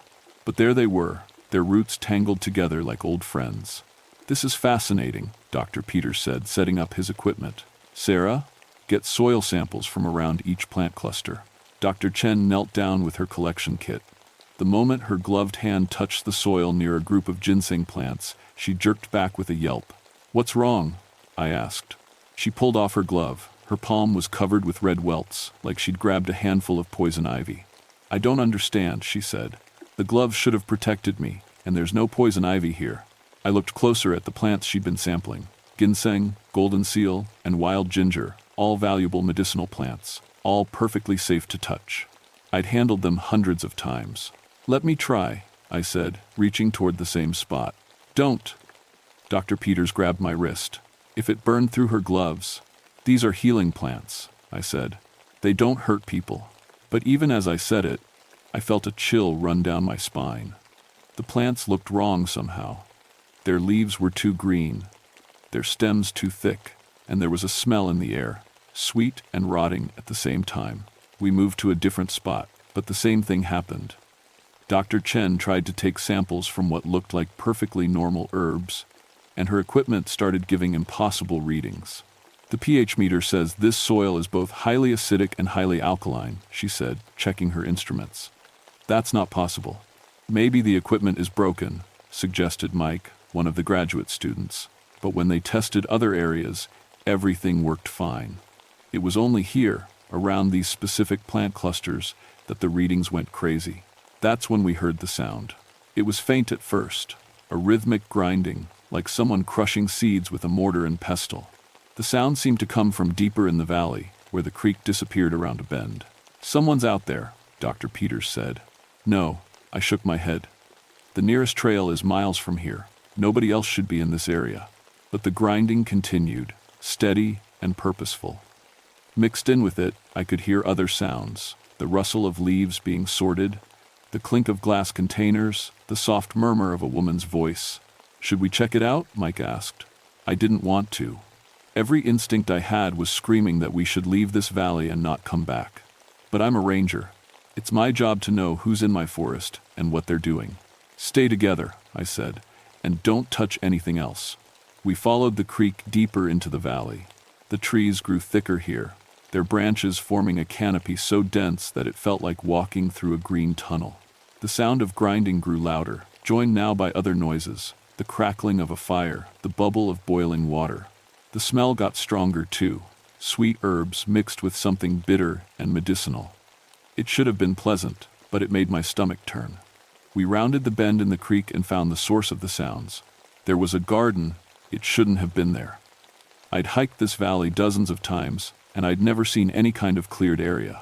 But there it was, a perfect circle of cultivated ground, maybe 30 feet across. Rows of herbs grew in neat lines, each plant healthy and full. A small fire burned in a stone circle, with an iron pot hanging over it. Steam rose from the pot, carrying that sweet bitter smell. But there was no one there. Where did the sounds come from? Sarah whispered. As if in answer, the grinding started again. But now I could see the mortar and pestle, sitting on a flat rock near the fire. It was moving by itself, crushing what looked like dried roots into powder. Dr. Peters pulled out his camera, but when he tried to take a picture, it wouldn't work. The battery was dead, even though he'd charged it that morning. We should go, I said. Something's not right here. That's when Tom, the other graduate student, made his mistake. He saw a plant he didn't recognize and reached out to touch it. It looked harmless, small white flowers on a delicate green stem. But the moment his fingers made contact, he screamed and fell to his knees. His hand was turning black. Not just bruised or burned, actually black, like frostbite, but spreading fast up his arm. The blackness crept under his skin, following his veins. Get him out of here, I shouted. We grabbed Tom and ran, crashing through the underbrush toward the main trail. Behind us, I could hear laughter, high and cold and definitely female. The grinding sound had stopped, but now there were footsteps following us, crunching through dead leaves. I didn't look back until we reached the ranger station. Tom was unconscious by then, his whole arm black to the shoulder.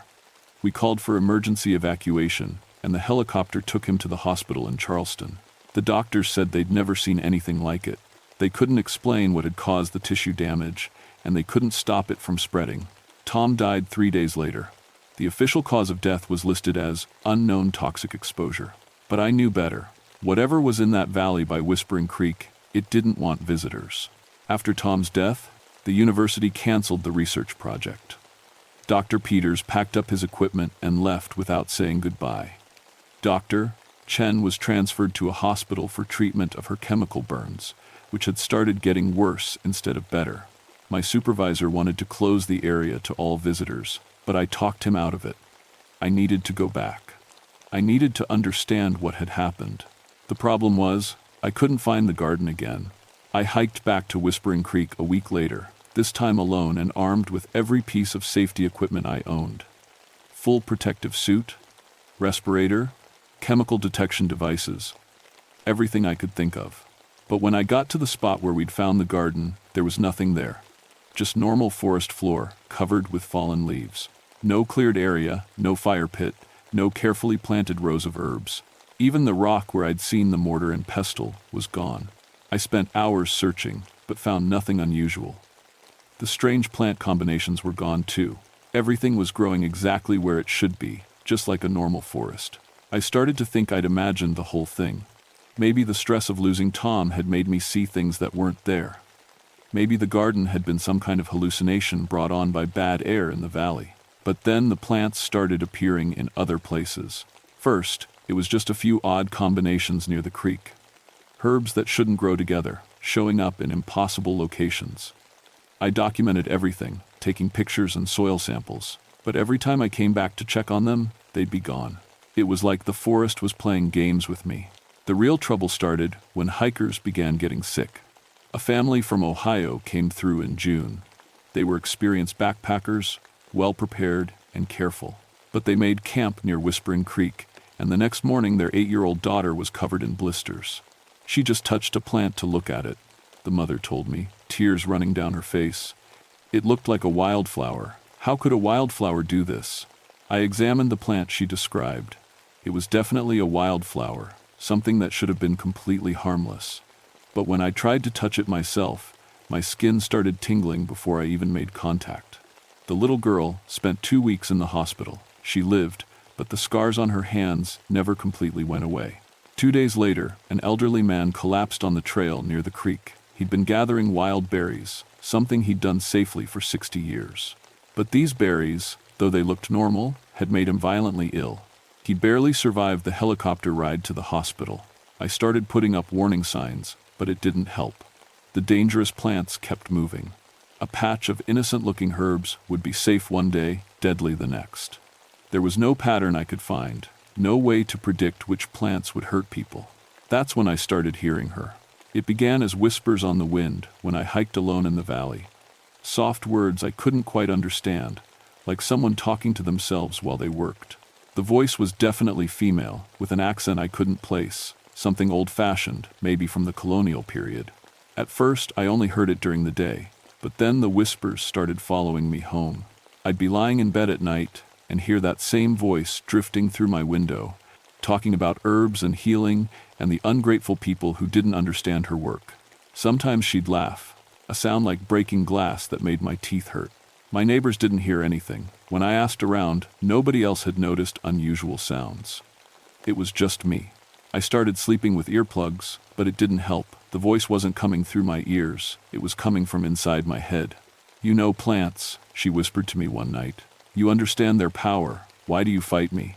I sat up in bed, heart pounding. "Who are you?" But there was only silence. The next morning, I found my garden destroyed. Every plant I'd been growing was withered and black, as if they'd been burned from the inside. But there was no fire damage, no sign that anyone had been in my yard. That's when I knew for certain. The witch by Whispering Creek was real, and she was getting stronger. I decided to fight back the only way I knew how. I started researching the history of the area, looking for any records of the woman who'd been burned in 1742. If I could understand what had happened to her, maybe I could figure out how to stop her. What I found in the old courthouse records made my blood run cold. Her name had been Mercy Blackwood. She'd been 28 years old when she died, with a reputation as the best healer in the valley. According to the court documents, she'd saved dozens of lives during the plague that struck the settlement that year.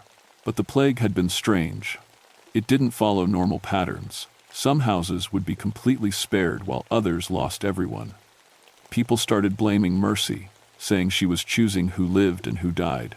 The truth was, in a letter written by one of the surviving settlers, Mercy had been trying to cure the plague using traditional remedies, but the disease was unlike anything she'd seen before. In her desperation, she'd started experimenting with new combinations of plants, mixing healing herbs with more dangerous ones. Some of her treatments had worked, but others had made people sicker or killed them outright.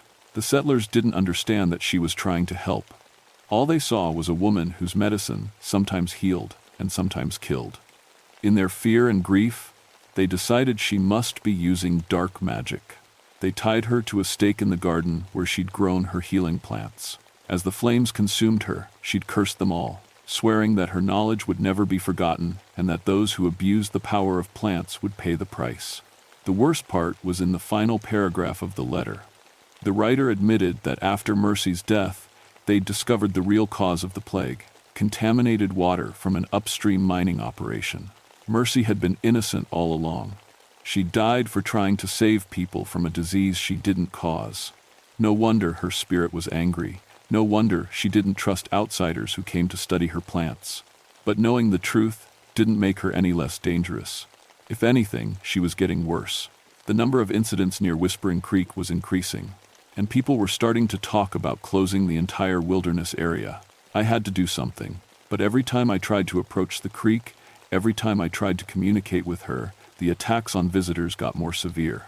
It was like she saw me as the worst kind of traitor, someone who understood plants but worked for the same kind of people who'd killed her.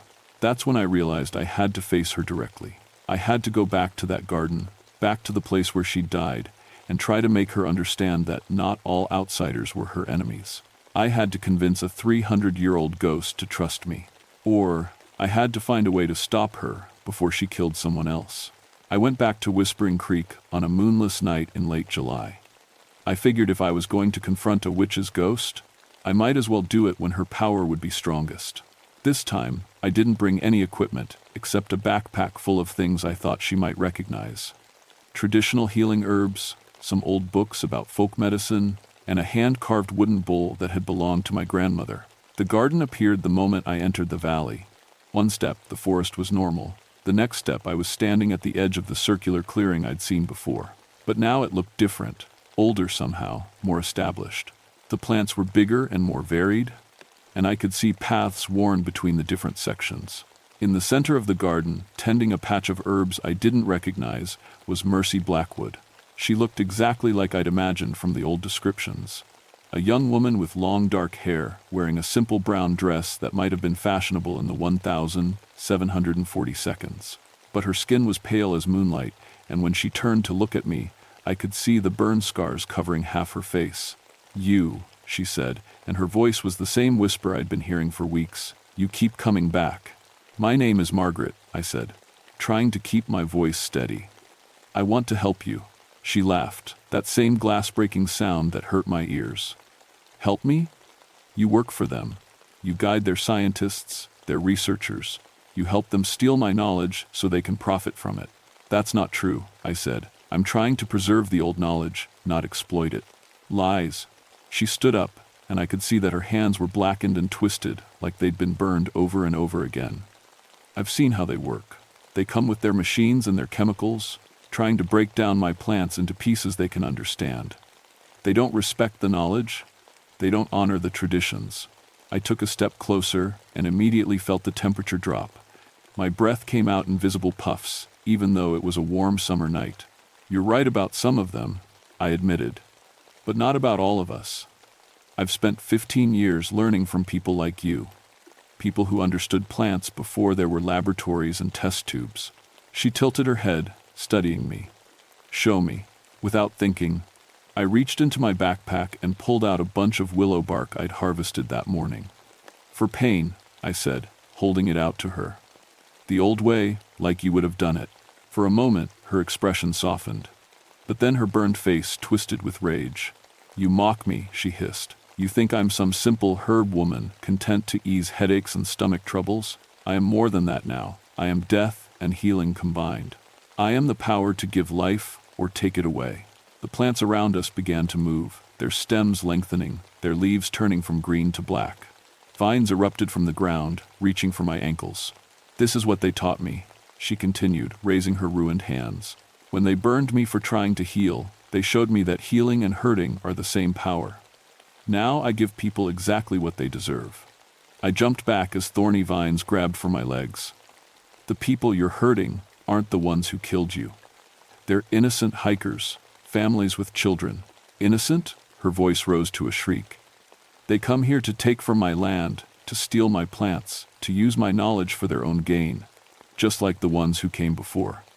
Nothing changes." The vines were everywhere now, growing impossibly fast, covered with thorns that dripped something that looked like black blood.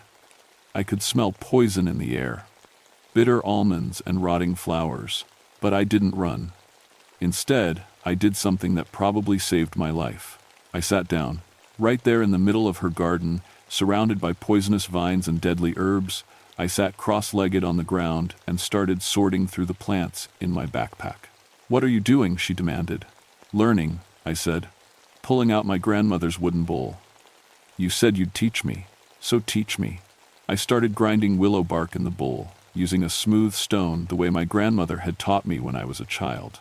The familiar motions were calming, and they seemed to calm Mercy too. The vines stopped reaching for me, though they didn't retreat. "Why?" she asked. "Why do you want to learn the old ways when you could use your modern machines?" "Because machines don't understand," I said, continuing to grind the bark. "They can tell you what chemicals are in a plant, but they can't tell you how to use it. They can't tell you when to harvest it, or how to prepare it, or which plants work together. That knowledge is dying, and when it's gone forever."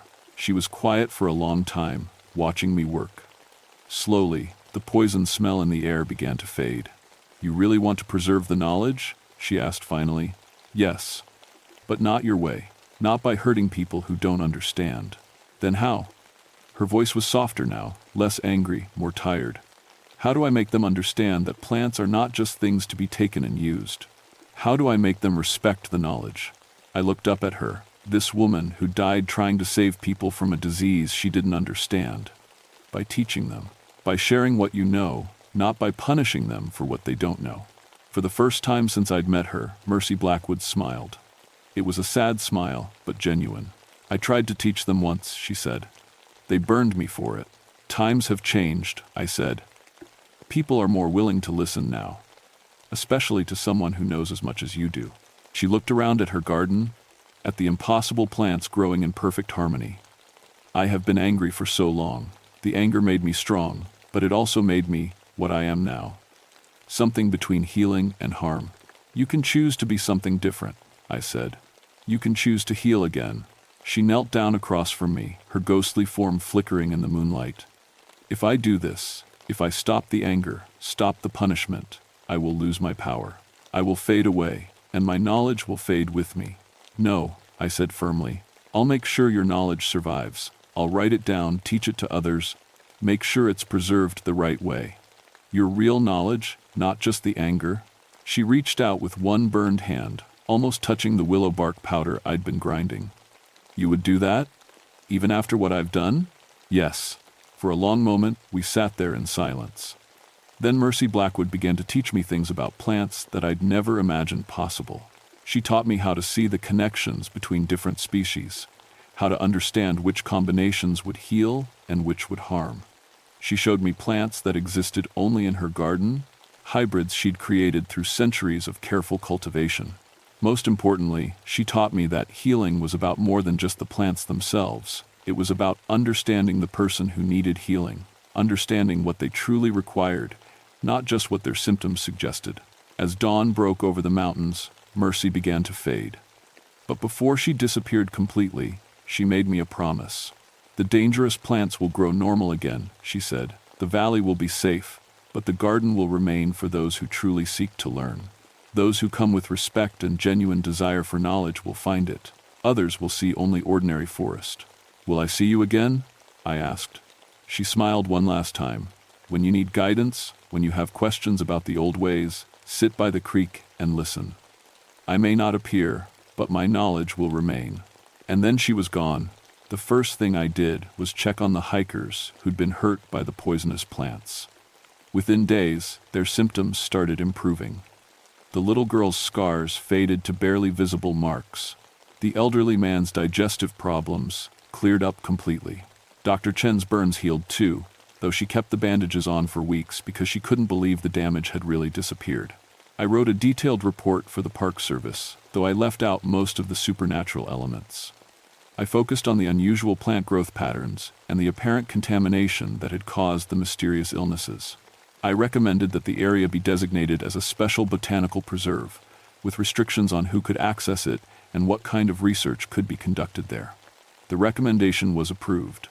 Whispering Creek Valley is now officially protected as a site of unique ecological significance. But the real work began after that.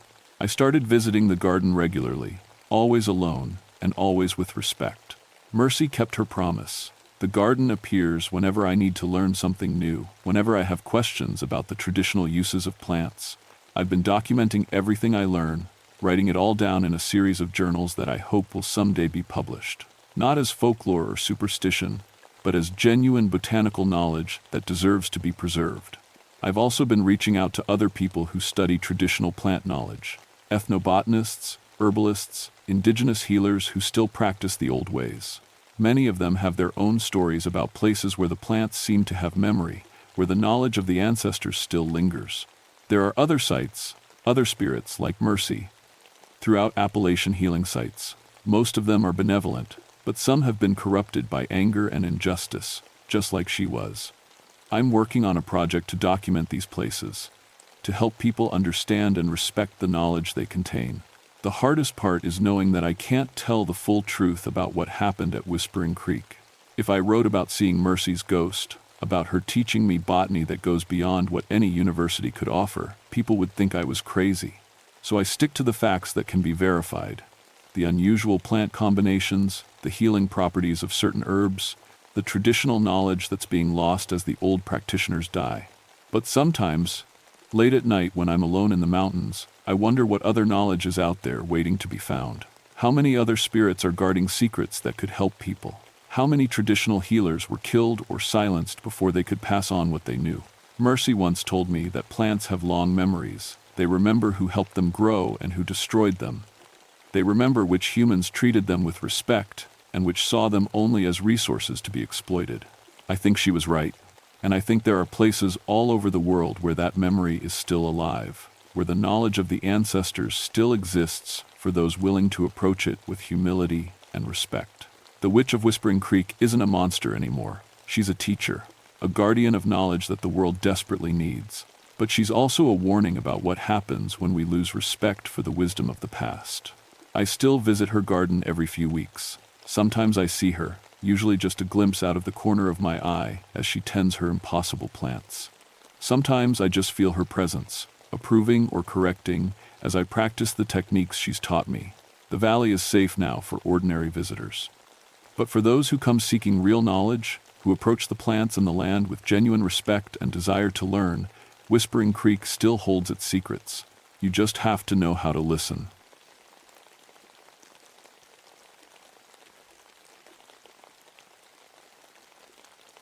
My name is Thomas Blackwood, and I've been a ranger in the Chattahoochee National Forest for 24 years. I've tracked bears, relocated mountain lions, and dealt with every dangerous animal Georgia has to offer. I thought I knew these mountains better than anyone alive.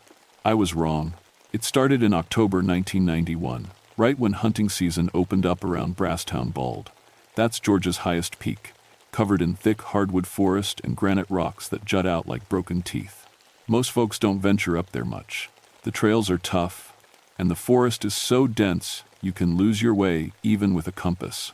I was 47 then, old enough to know the difference between animal behavior and something else entirely. Used to be a big game hunter myself before I got into conservation work. Killed my share of bears and deer until I realized I liked watching them live more than watching them die. The first call came in on a Tuesday morning. 3 hunters from Atlanta reported something they called the biggest damn bear we ever seen. They were shaking when they came into the ranger station, still covered in mud and sweat from running down the mountain. Ranger Blackwood, the oldest one, said, his hands trembling as he poured coffee. That thing wasn't natural. It walked on 2 legs like a man, then dropped down and ran on all 4s faster than any animal has a right to. I've heard tall tales from hunters before. Fear and adrenaline make everything look bigger and scarier than it really is. But these men weren't bragging or trying to impress anyone. They were genuinely terrified. How big are we talking? I asked, pulling out my incident report forms. 12 feet tall when it stood up, the youngest hunter whispered. Maybe more. And the sound it made. He shuddered. Never heard anything like it, like a bear roaring and a man screaming at the same time. I figured it was probably just a large black bear. We get some big ones in Georgia, especially the old males. Standing on their hind legs, they can look pretty impressive to someone who's never seen it before. But something about the way these men looked at each other made me pay attention. That afternoon, I hiked up to where they'd been camping. The site was about 3 miles up the Brasstown Bald Trail, in a clearing surrounded by oak and hickory trees. What I found there made me stop cold. The tracks were real. Bear tracks, definitely, but like nothing I'd ever seen in 2 decades of wildlife management. Each paw print was the size of a dinner plate, with claw marks that dug 4 inches into the hard-packed earth. I've tracked hundreds of bears, and even the biggest ones don't leave marks like these. But it was the pattern that really got my attention. The tracks went from 4-footed to 2-footed and back again, like the animal couldn't decide how it wanted to walk. I followed them for about 50 yards until they disappeared into a rocky area where tracking became impossible. On my way back to the station, I stopped by the old Cherokee Cultural Center in town. My grandmother was Cherokee, and she'd taught me to respect the old stories, even if I didn't always believe them. I asked Mary Crowfeather, who ran the place, about any legends connected to Brasstown Bald. Kekle Kudle, she said immediately, her face growing serious. The Great Bear Guardian. Our ancestors said it protected the sacred places on the mountain from those who would harm them. Just stories, right? I asked. Mary looked at me for a long moment. Stories have a way of becoming real when people forget why they were told in the first place. I drove home that night thinking about dinner plate-sized tracks and hunters who ran for their lives, 24 years in these woods, and I'd never seen anything I couldn't explain. But as I pulled into my driveway, I couldn't shake the feeling that something fundamental had changed in the forest I thought I knew so well. The second incident happened 3 days later. This time it was a family of hikers. Mom, Dad, and 2 teenage kids from Dahlonega. They came stumbling into town just after sunset, clothes torn and faces pale with terror. It followed us, the father kept saying. For miles, it followed us. I met them at the local clinic where they'd gone to get scratches cleaned up. Nothing serious, just cuts from running through thick brush, but they were all in shock. Tell me exactly what happened, I said, sitting down across from the family in the waiting room. The mother spoke first. We were hiking the Appalachian Trail section that goes near the peak. Around noon, all the birds just stopped singing. Everything went quiet. Even our footsteps seemed too loud. That's when we saw the trees, the teenage daughter added. Someone or something had clawed marks into them, high up, like 15 feet off the ground. The father nodded. Deep gouges in the bark, all the way around the trunk. Fresh ones, too. Sap was still running out. I knew those trees, old oaks that had been growing on that mountainside for over a century. Whatever marked them had to be incredibly strong and tall. No bear in Georgia could reach that high. Not even standing on its hind legs. Did you see what made the marks? I asked. We heard it first, the son said quietly. This roar, but wrong somehow, like it was trying to talk, but didn't know how. The family looked at each other, and I could see they were all remembering the same thing. It was watching us from the ridge above the trail, the mother continued. We could see its shape between the trees, huge, dark, moving wrong, sometimes on 4 legs, sometimes on 2. Then it started following us, the father said, staying parallel to the trail, matching our pace. Every time we stopped, it stopped. When we sped up, it sped up. The teenage girl started crying. It played with us, Mr. Ranger, like a cat with mice. It could have caught us any time it wanted. I believed them. These weren't thrill seekers or attention seekers. They were just a normal family who'd encountered something that didn't belong in any nature guidebook. The next morning, I called my partner Williams, and we hiked up to investigate. Williams had been with the Park Service longer than me, and he'd seen everything these mountains had to offer, or so we thought. We found the claw marks exactly where the family described them. Deep gouges in the oak bark, running in perfect parallel lines from about 8 feet up to 15 feet high. The cuts were fresh, less than a day old, and they went all the way through to the white wood underneath. Bear? Williams asked, though his voice said he already knew the answer. No bear did this, I said, running my fingers along the marks. Wrong height, wrong pattern. And look at the spacing between the claws. The gouges were spaced wider apart than any bear paw I'd ever measured. Whatever made these marks had claws the size of railroad spikes and the reach of something much larger than any animal supposed to live in Georgia. We followed the trail the family had taken, looking for more signs. About half a mile down the path, we found something that made us both stop and stare. In a small clearing, someone or something had arranged animal bones in a perfect circle. Deer bones mostly, but also smaller animals, squirrels, rabbits, birds. They were old bones, bleached white by weather, but they'd been placed there recently. The grass underneath was still green. Animals don't do this, Williams said quietly. Neither do people, I replied. Not normal people anyway. At the center of the bone circle sat a single black bear skull, much larger than any I'd seen before. When I knelt down to examine it, I noticed something that made my blood run cold. The skull showed signs of tool marks, precise cuts that suggested it had been deliberately modified or prepared. That's when we heard the roar. It came from somewhere up the mountain, echoing off the granite rocks and rolling through the trees like thunder. But Williams was right. It wasn't entirely animal. There was something almost human in the sound, like words trying to form in a throat not made for speech.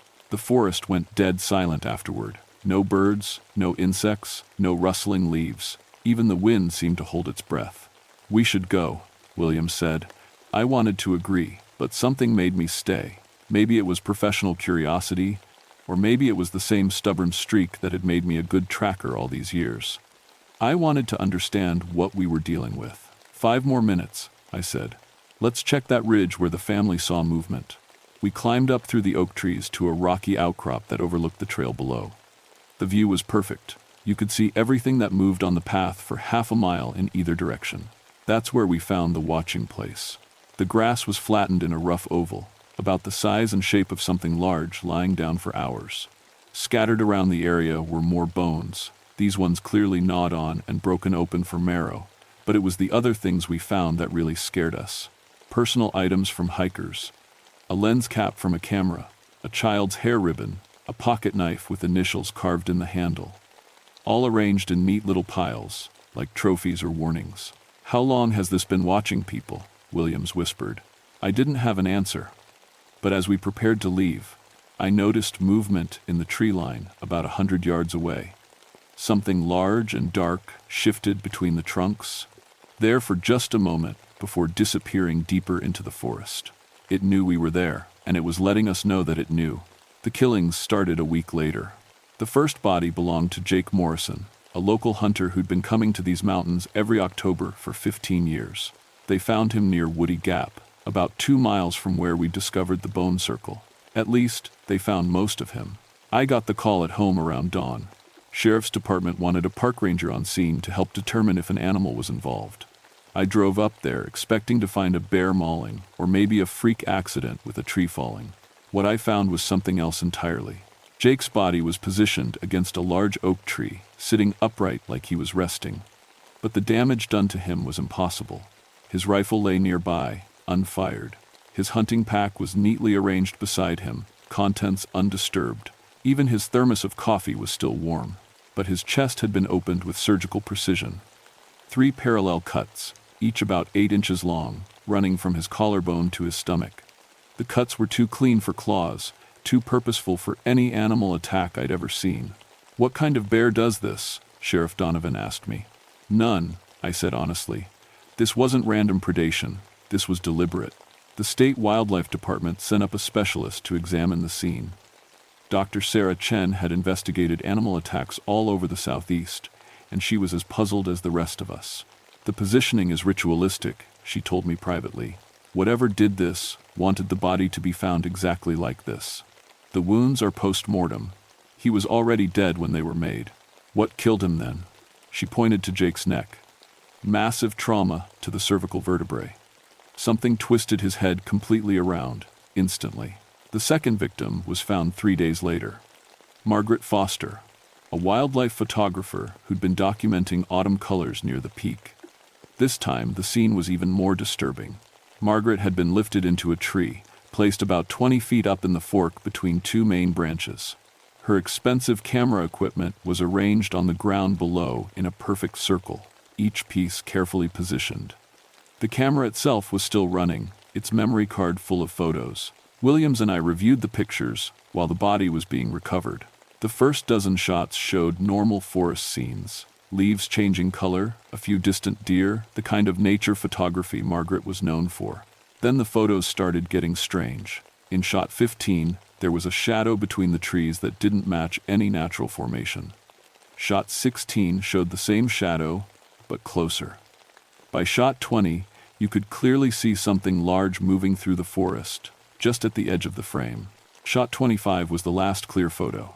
It showed Margaret's face, terror frozen in her expression as she looked up at something above the camera's view.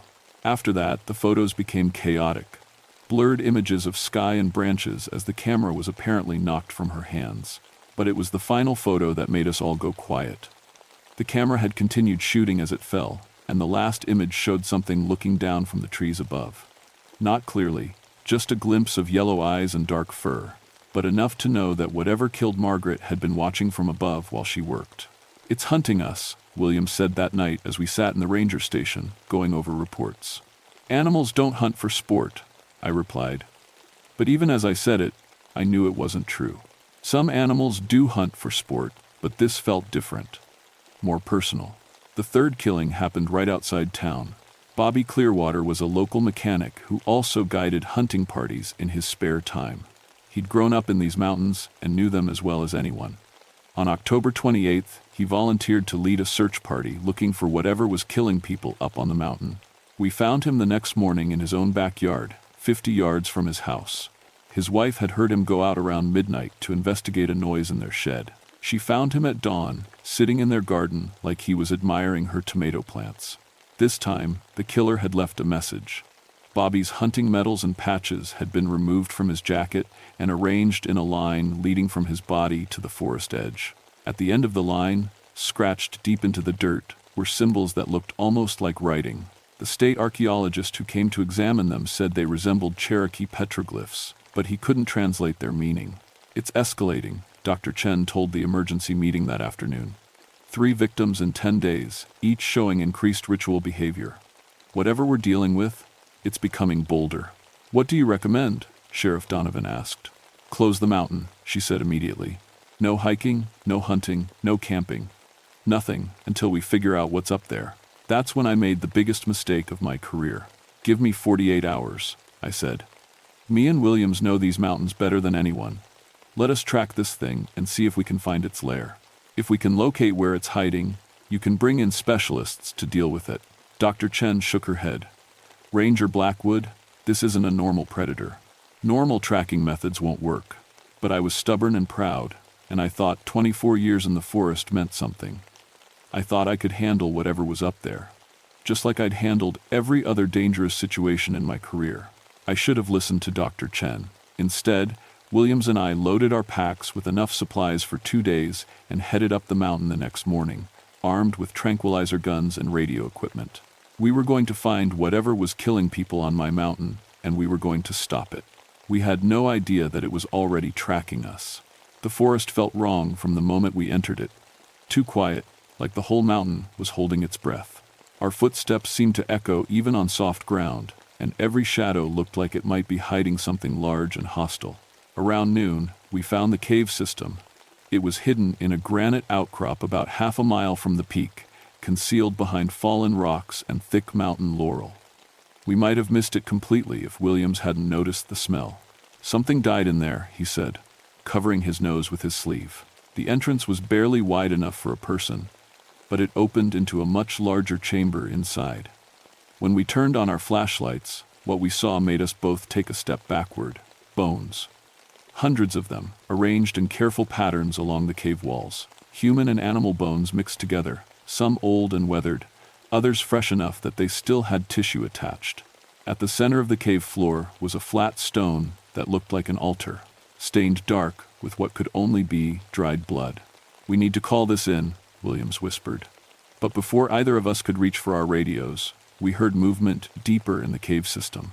Something large was coming toward us through the darkness, breathing heavily and making a low rumbling sound that seemed to vibrate through the rock itself.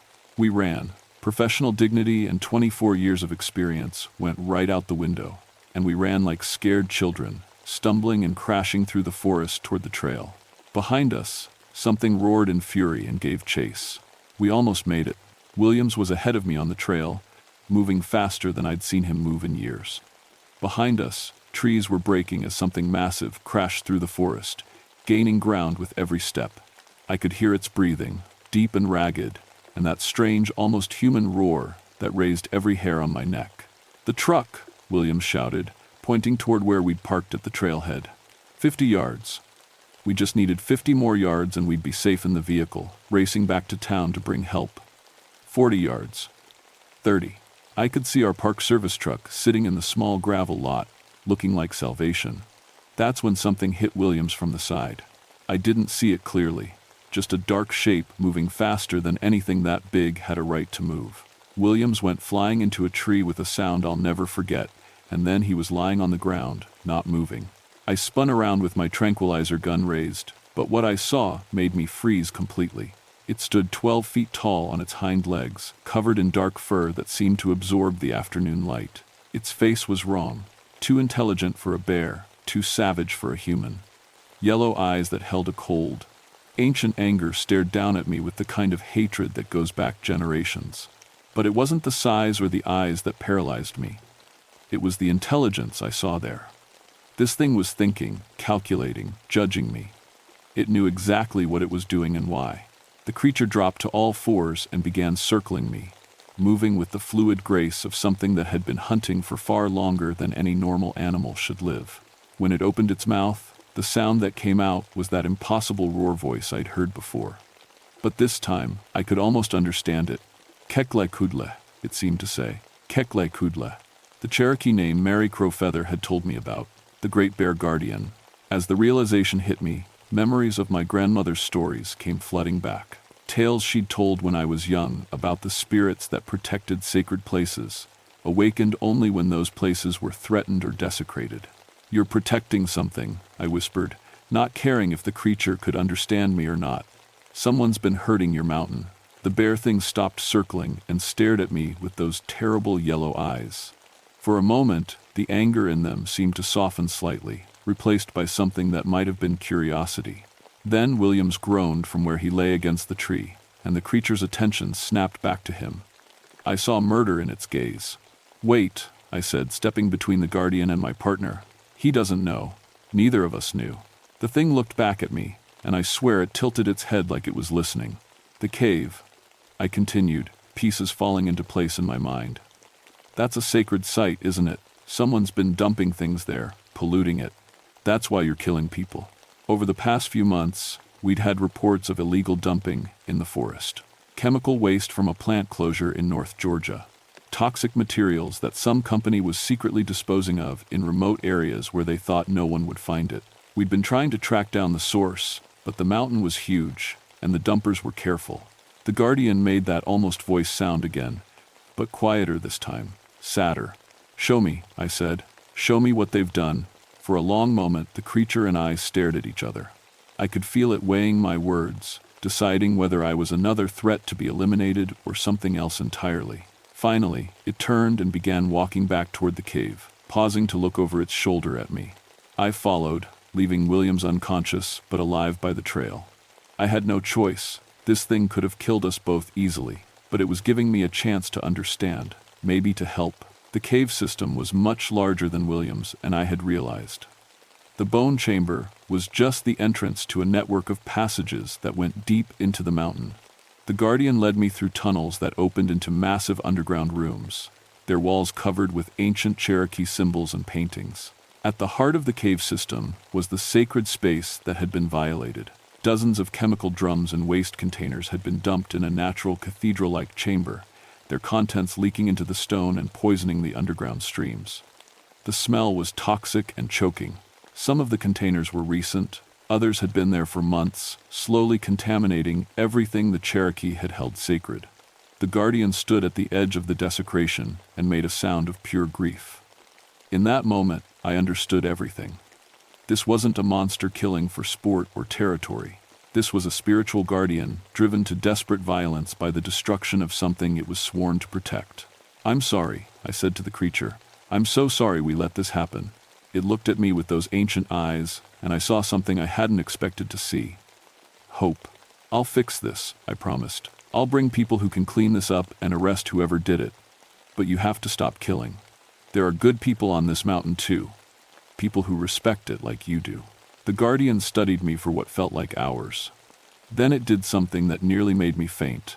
It reached out with one massive paw and gently touched my shoulder, careful not to let its claws break my skin. The touch burned like ice and fire at the same time, but with it came understanding. Images flashed through my mind. The mountain as it had been centuries ago, the Cherokee ceremonies that had taken place in this cave, the sacred springs that were now poisoned, the animals that were dying from drinking contaminated water, but also the promise of restoration, the guardian showing me where every dump site was hidden, how to track the people responsible, what needed to be done to heal the mountain.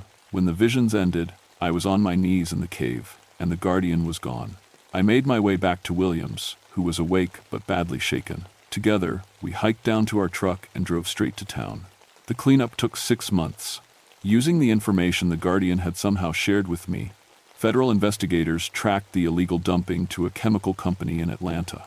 The CEO and 3 managers were arrested and sentenced to prison. The company was fined millions of dollars, money that went directly toward environmental restoration. I led the cleanup teams personally, working with Cherokee environmental specialists and EPA experts to remove every trace of contamination from the cave system. We restored the sacred chamber to something approaching its original condition and installed monitoring systems to prevent future dumping. The killings stopped the day after my encounter in the cave. Williams and I never reported exactly what we'd seen down there, just that we'd discovered the illegal dumping and tracked it to its source. The official report blamed the deaths on a large, aggressive bear that had been driven to unusual behavior by chemical poisoning. Williams transferred to a different forest a month later. He never talked about what happened on the mountain, but sometimes I catch him looking at pictures of the area with an expression I recognize.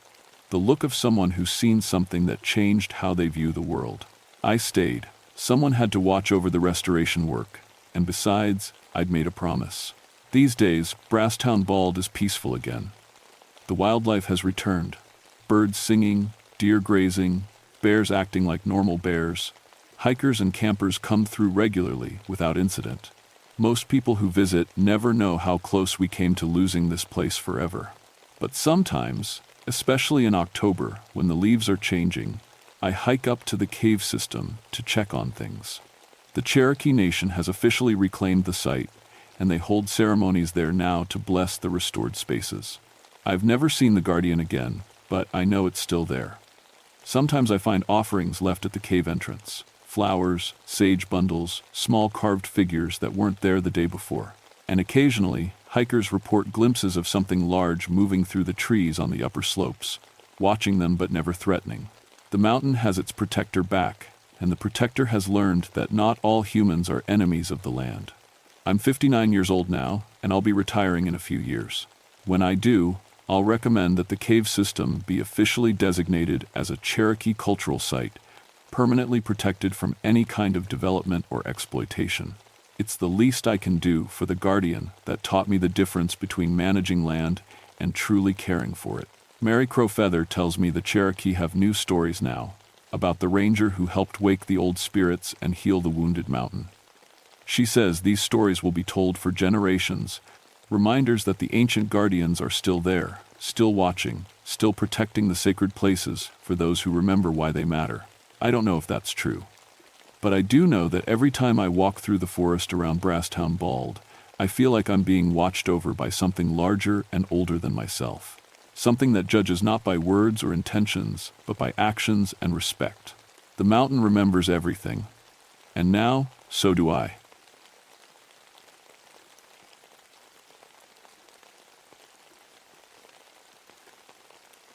My name is Catherine Harlow, and I've been a park ranger for 19 years. Most people think my job is all campfire safety talks and helping lost hikers, but I spend my time protecting places where history happened. Civil War battlefields, old settlements, spots where people lived and died long before we got here. I know these Virginia mountains better than my own backyard. Every trail, every creek, every place where soldiers once marched through what's now the George Washington National Forest. I've walked Antietam at sunrise and stood in the bloody cornfields at Sharpsburg. I can tell you where Stonewall Jackson fell and show you trenches that still scar the earth after all these years. But there's one place that's different. One place that makes my skin crawl every time I have to go there. They call it Raven's Roost, though you won't find that name on any modern map. It's a small meadow, about 20 miles from the nearest town, surrounded by trees so old they were saplings during the war. You can only reach it by old logging roads that haven't seen a truck in decades. Most people don't even know it exists. That's probably for the best. I first heard about Raven's Roost from some metal detector enthusiasts back in October. They'd gotten permission to search for artifacts in the national forest, which happens sometimes. Usually they find old bottles, maybe a horseshoe if they're lucky. Civil War stuff is rare and protected anyway. But these guys were different. They came to my office white-faced and shaking, talking about finding fresh musket balls scattered across the meadow. Not buried treasure that had been in the ground for over a century, fresh lead balls that were still warm when they picked them up. "Ma'am," the older one said, his hands trembling as he lit his third cigarette in 10 minutes. There was gunpowder smoke in the air, strong enough to taste, but there wasn't any fire, no shooting happening anywhere near there. I thought they were playing some kind of joke on me. Metal detector guys love their stories, and they'll stretch the truth to make their finds sound more exciting. But when they showed me their equipment, expensive detectors that were giving off readings for metal that wasn't there, I knew something was wrong. Their machines kept beeping and pointing to empty spots in the grass. The readings were strong, like there were bullets and belt buckles and sword blades right under their feet. But when they dug, they found nothing but dirt and old roots. "You might want to check that place out yourself," the younger one said as they packed up their gear. "Something ain't right about that meadow." Ing squirmed. "I've spent my whole career dealing with facts. Historical records, archaeological evidence, things I can touch and measure and prove. My brother Danny always said I was too serious, too focused on dead things instead of living life. He died in Vietnam when I was 20, and maybe that's why I ended up caring so much about the boys who died in our own war, right here on American soil. I study every battle, every skirmish, every place where young men bled into Virginia dirt. I know their names, their units, their stories. The dead deserve to be remembered. But I never expected one of them to remember me back. I decided to check out Raven's Roost on November 15th, 1987. The date mattered more than I knew then. It was almost exactly 124 years since the battle that happened there. A small fight that didn't make it into the big history books. Just another day when boys with rifles shot each other over ground that looks peaceful now. The drive out there takes about an hour on roads that get narrower and rougher as you go.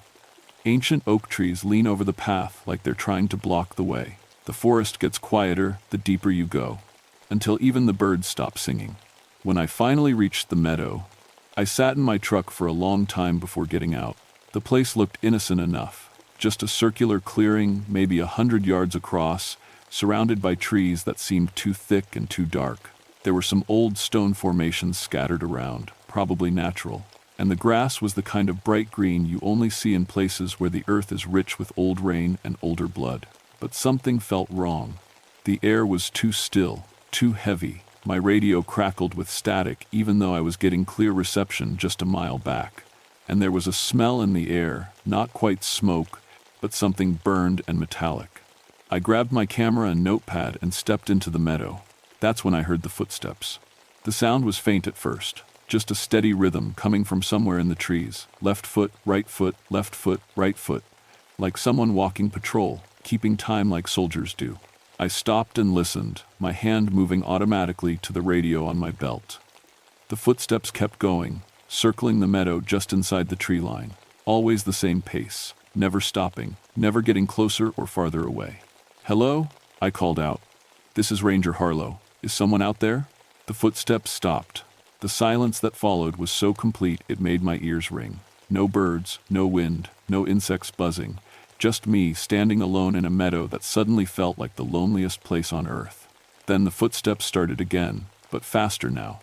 Still keeping that military rhythm, but urgent. Like whoever was walking had somewhere important to be.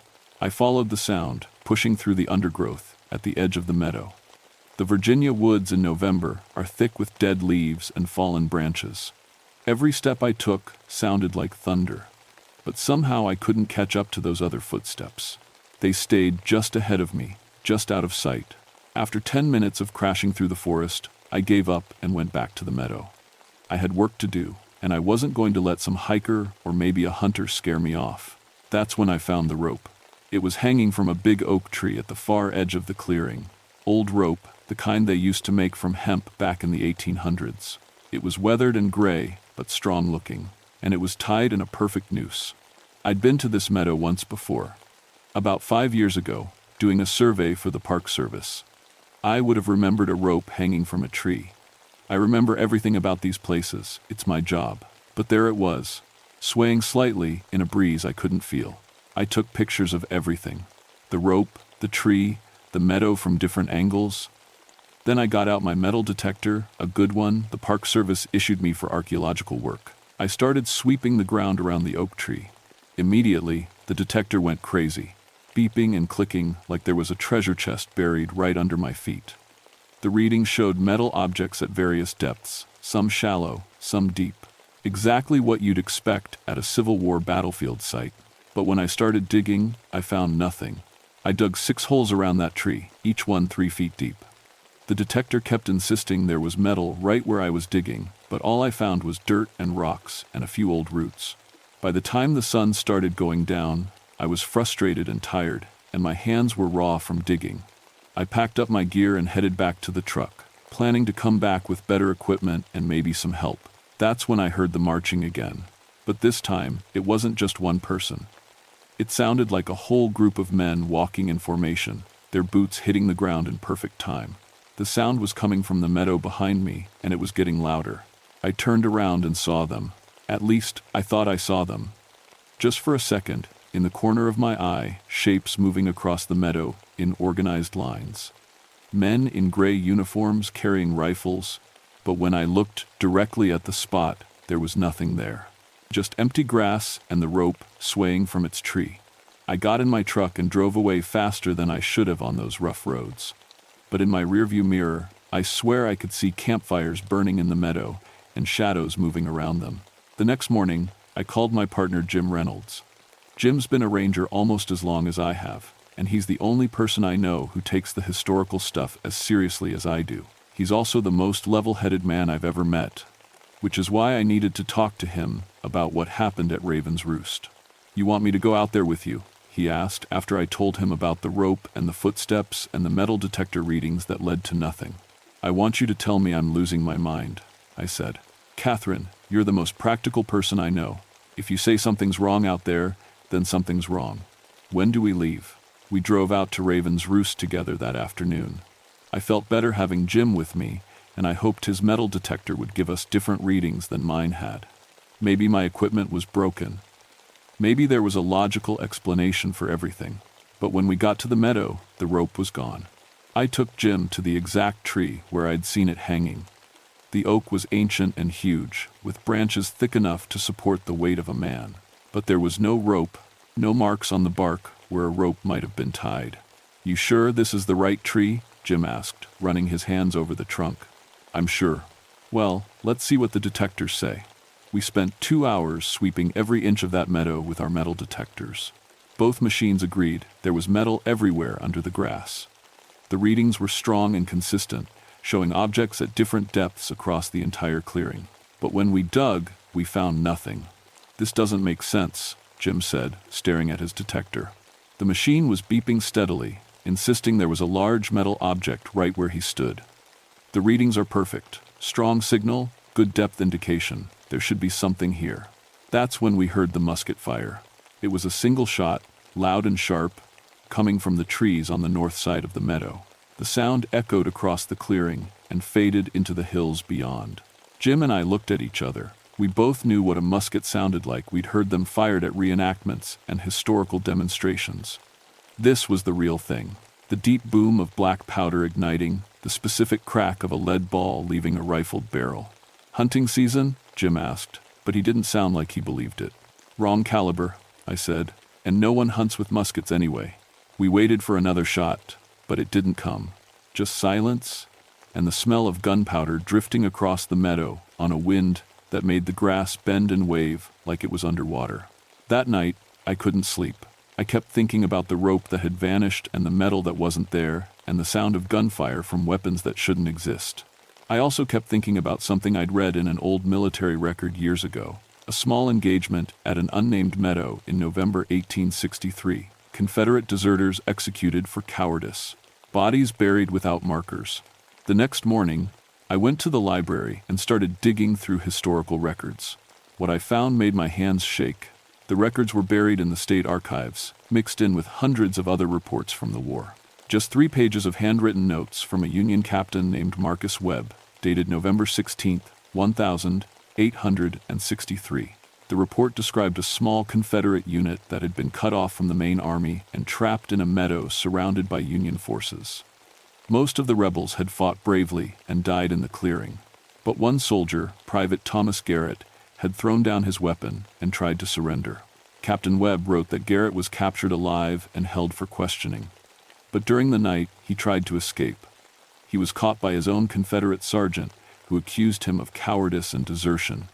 The sergeant held a field court-martial right there in the meadow. 3 Confederate soldiers served as judges. They found Garrett guilty and sentenced him to death by hanging. They used a rope they found in a Union supply wagon, strung it from the biggest oak tree in the meadow. Garrett kept saying he wasn't a coward, that he'd only thrown down his weapon because it was jammed and he couldn't fire. But nobody listened. The execution happened at dawn on November 17, 1863. Garrett was buried in an unmarked grave somewhere in the meadow. The sergeant and the other Confederate soldiers were killed by Union forces later that same day. Captain Webb noted that they searched Garrett's musket after the execution and found he was telling the truth. The weapon was jammed with a double-loaded charge that would have exploded in his face if he'd tried to fire. Thomas Garrett died for a cowardice he didn't commit, killed by his own men for trying to save his own life from a defective weapon. I made copies of everything and drove straight back to Raven's Roost. This time, I brought camping gear. I was going to spend the night in that meadow and find out what was really happening there. I set up my tent at the south edge of the clearing, as far from the hanging tree as I could get. The afternoon was quiet and normal. I ate dinner, watching the sun go down through the trees, and for a while I almost convinced myself that I was just camping in a peaceful forest clearing. Then the sun disappeared and the real activity began. It started with the sound of men talking in low voices. Not close enough to make out words, but definitely human voices having conversations. I grabbed my flashlight and walked toward the sounds, but they seemed to move away as I approached, always staying just out of range. Then came the campfires. I saw them flickering through the trees around the meadow, small fires scattered through the forest, maybe a dozen of them. Orange light dancing against tree trunks, shadows moving around the flames. I could smell wood smoke and something cooking. But when I shined my flashlight toward the fires, there was nothing there. Just dark trees and empty forest. The voices got louder as the night went on. I started to make out individual words: ammunition, advance, hold the line. Military commands and responses, like soldiers preparing for battle. Around midnight, I saw the first clear figure. He was standing at the edge of the meadow, maybe 50 yards from my tent. A young man in a gray Confederate uniform that was torn and dirty. He had dark hair and a thin face, and there was something wrong with his neck, a dark line around his throat like a rope burn. He was looking right at me. I pointed my flashlight at him, but the beam went right through him like he was made of fog. He didn't disappear, though. He just stood there, watching me with sad eyes that seemed to glow with their own light. Then he spoke. I heard his voice as clearly as if he was standing next to me. "Ma'am, I need you to know I wasn't a coward. I couldn't move, couldn't breathe. This was impossible. But it was happening. I served with honor," the figure continued. "My musket was defective. I tried to tell them, but they wouldn't listen. They said I was lying to save myself from the rope." "Thomas Garrett?" I whispered. The ghost, because that's what he was, no point denying it anymore, nodded slowly. "I've been walking patrol here for 124 years, waiting for someone to believe me. Waiting for someone to set the record straight.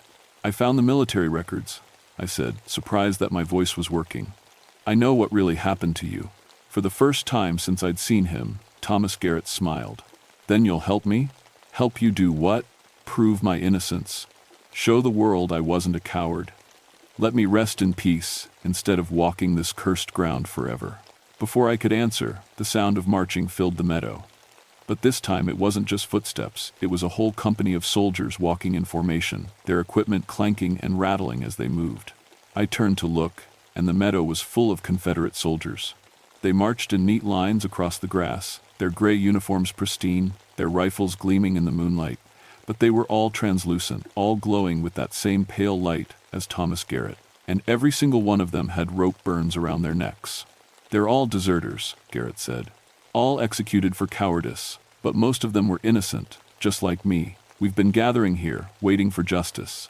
The ghost soldiers filled the entire meadow now, standing in formation like they were waiting for orders. There had to be at least 100 of them, all young men who'd died far from home and far from honor. "What do you want from me?" I asked. "Official recognition," Garrett said. "A record in the Park Service files that tells the truth about what happened here. These men deserve to be remembered as soldiers, not as cowards. And if I do that, you'll all move on, find peace? That's what we hope." I looked at the army of dead soldiers filling the meadow. They were all watching me now, waiting for my answer. Young faces, marked by tragedy and injustice. Boys who died believing they were failures when they were actually heroes. "I'll need more evidence," I said, "more than just one Union captain's report." "Then we'll help you find it," Garrett said. That's when things went from supernatural to terrifying. The ghost soldiers suddenly started moving, not in formation, but frantically, like they were fighting an invisible enemy. They scattered across the meadow, some dropping to the ground, others raising their rifles to fire at targets I couldn't see. The peaceful scene turned into a battlefield. Musket fire erupted from all directions. The sound was deafening, like thunder rolling across the meadow without stopping. I could see muzzle flashes from dozens of rifles, but the bullets weren't real. They were made of the same pale light as the soldiers firing them. Men screamed and fell. Ghosts died again, reliving the battle that had killed them 124 years ago. The meadow filled with smoke and the smell of gunpowder and something worse, the metallic stench of blood. I ran for my tent, but when I looked back, the entire forest had changed. The trees were smaller, younger, like saplings. The meadow was scarred with trenches and earthworks. Dead horses lay scattered across the ground, and wagons burned at the edge of the clearing. I wasn't in 1987 anymore. I was in 1863, watching the battle that had damned these men to an eternity of seeking justice. The battle raged around me for what felt like hours. Ghost bullets whined through the air above my head. Dead men screamed orders and pleas and final prayers. The meadow turned into a vision of hell that made my legs give out and my heart hammer against my ribs. But I wasn't really in danger. The ghost soldiers fought their phantom war around me, but they couldn't hurt me. I was a witness, not a participant. They needed me alive to tell their story. When the fighting finally stopped, the meadow was quiet again. Most of the ghost soldiers had faded away, but Thomas Garrett was still there. He looked more solid now, more real, like the battle had given him strength. "Now you've seen it," he said. "The truth of what happened here." "That was just one battle," I said, getting shakily to my feet. "What about your execution? What about the evidence I need to clear your name? Follow me." "Follow me." Garrett led me to the big oak tree where I'd seen the rope hanging. But now there was more than just a tree. There was a whole scene playing out in ghostly light. I watched 3 Confederate soldiers sit in judgment of Private Thomas Garrett.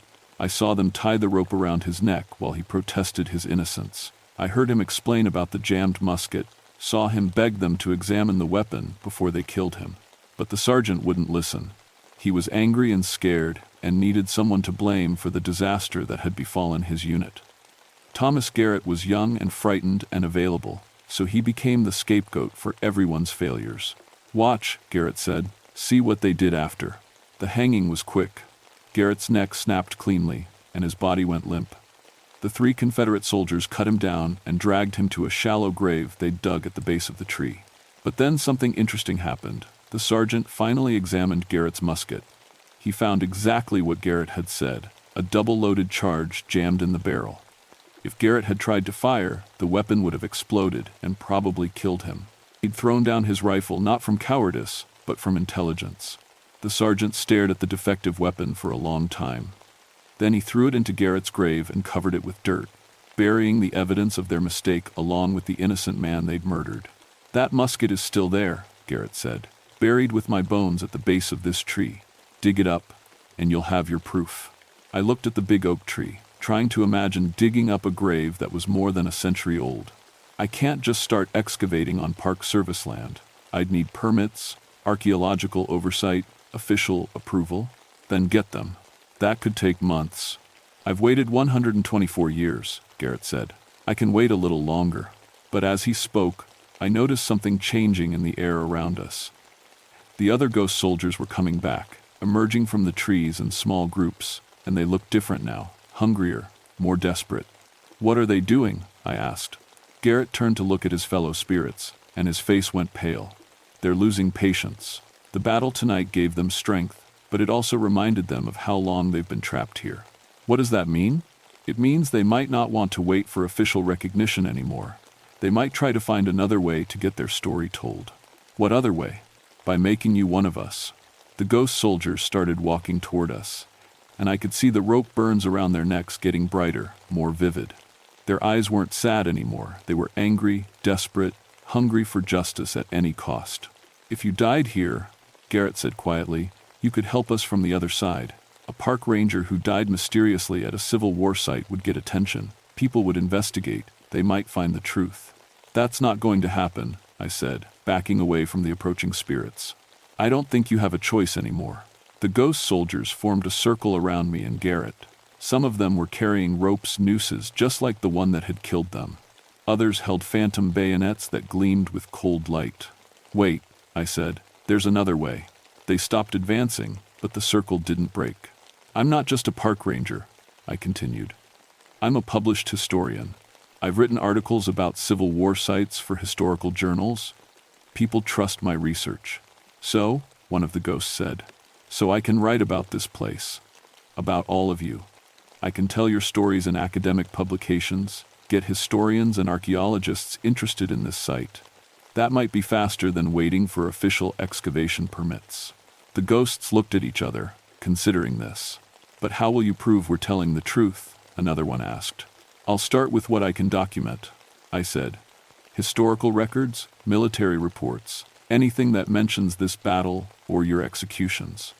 Then I'll push for archaeological investigation of the site. Once we find that musket and Thomas's remains, we'll have physical proof. And if nobody believes you, then I'll keep trying until somebody does. That's what historians do. We tell the stories that need to be told, even when they're inconvenient or hard to believe. Thomas Garrett stepped forward. She's right. This is a better way than making her join us. Dead historians don't publish articles. The other ghosts grumbled, but they lowered their ropes and weapons. How long? One of them asked. Give me 6 months, I said. 6 months to get the research done and the excavation approved. If I can't make progress by then, we'll figure something else out. Garrett nodded. 6 months. But Catherine, he looked at me with those glowing eyes. Don't make promises you can't keep. These men have been disappointed before. I understand. And don't come back here alone until this is resolved. Some of my companions are losing their ability to tell right from wrong. They might not be as patient with you next time. The ghost soldiers started fading as the first light of dawn appeared through the trees. Soon only Garrett remained, and even he was becoming translucent. 6 months, he repeated. Don't forget about us, Catherine. We've been forgotten too long already. Then he was gone, and I was alone in a quiet meadow with my camping gear and a story no one would believe. But I was going to make them believe it anyway. It took me exactly 5 months and 3 weeks. I started with the Union captain's report I'd found in the state archives, then worked backward and forward through military records from 1863. I found references to the battle at the unnamed meadow, casualty lists that included Thomas Garrett and the other executed soldiers, even supply manifests that mentioned the rope used for the hangings. I compiled everything into a research paper and submitted it to the Journal of American Military History. The editor was intrigued, but wanted more evidence before publication. That's when I called in favors from every archaeologist and historian I knew. It took weeks of phone calls and paperwork, but I finally got approval for a limited excavation at Raven's Roost. We found Thomas Garrett's remains on November 15, 1988, exactly 1 year after my first supernatural encounter in the meadow. His skeleton was buried at the base of the oak tree, just where his ghost had said it would be. And there, clutched in his bony fingers, was the musket that proved his innocence. The weapon was exactly as he'd described, double-loaded with a charge that would have exploded if fired. Ballistics experts confirmed that attempting to discharge the rifle would have been fatal to the shooter. Thomas Garrett died not as a coward, but as a young man smart enough to recognize a defective weapon and brave enough to risk court-martial rather than certain death. My research paper was published 3 months later. It included archaeological evidence, historical documents, and a complete reconstruction of the events at Raven's Roost. The journal called it groundbreaking research into the forgotten casualties of military justice. More importantly, the Park Service officially recognized the site as a Civil War battlefield and memorial. They installed a bronze plaque at the edge of the meadow that reads, "In memory of Private Thomas Garrett and all soldiers wrongfully executed for cowardice, their honor is hereby restored." I haven't seen any ghosts at Raven's Roost since the excavation ended. The meadow is peaceful now, just a pretty clearing in the forest where wildflowers grow and birds sing. Sometimes hikers find it and ask me about the plaque, and I tell them the story of the young men who died seeking justice. But I know Thomas Garrett and his companions are still out there, in a way, not trapped in that meadow anymore, but moving on to wherever spirits go when their earthly business is finished. I like to think they found the peace they'd been seeking for so long. The experience changed how I do my job. I still protect historical sites and educate visitors about the past, but now I pay more attention to the stories that didn't make it into the history books. The soldiers who died in shame, the victims of injustice, the forgotten casualties of wars that ended long ago. Sometimes, late at night in other Civil War sites, I hear footsteps in the woods or catch glimpses of figures in old uniforms. I don't run anymore. I stop and listen, because I've learned that the dead sometimes have important things to say. And if they need an advocate among the living, they know where to find me. My name is Catherine Harlow, and I'm a park ranger who believes in justice even when it takes 124 years to achieve. Especially then.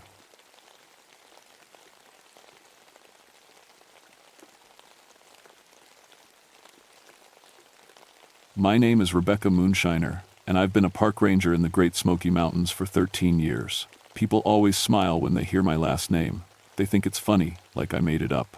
But it's real. My family's been in these mountains since before Tennessee was even a state. We've always been here, watching over these hills and valleys.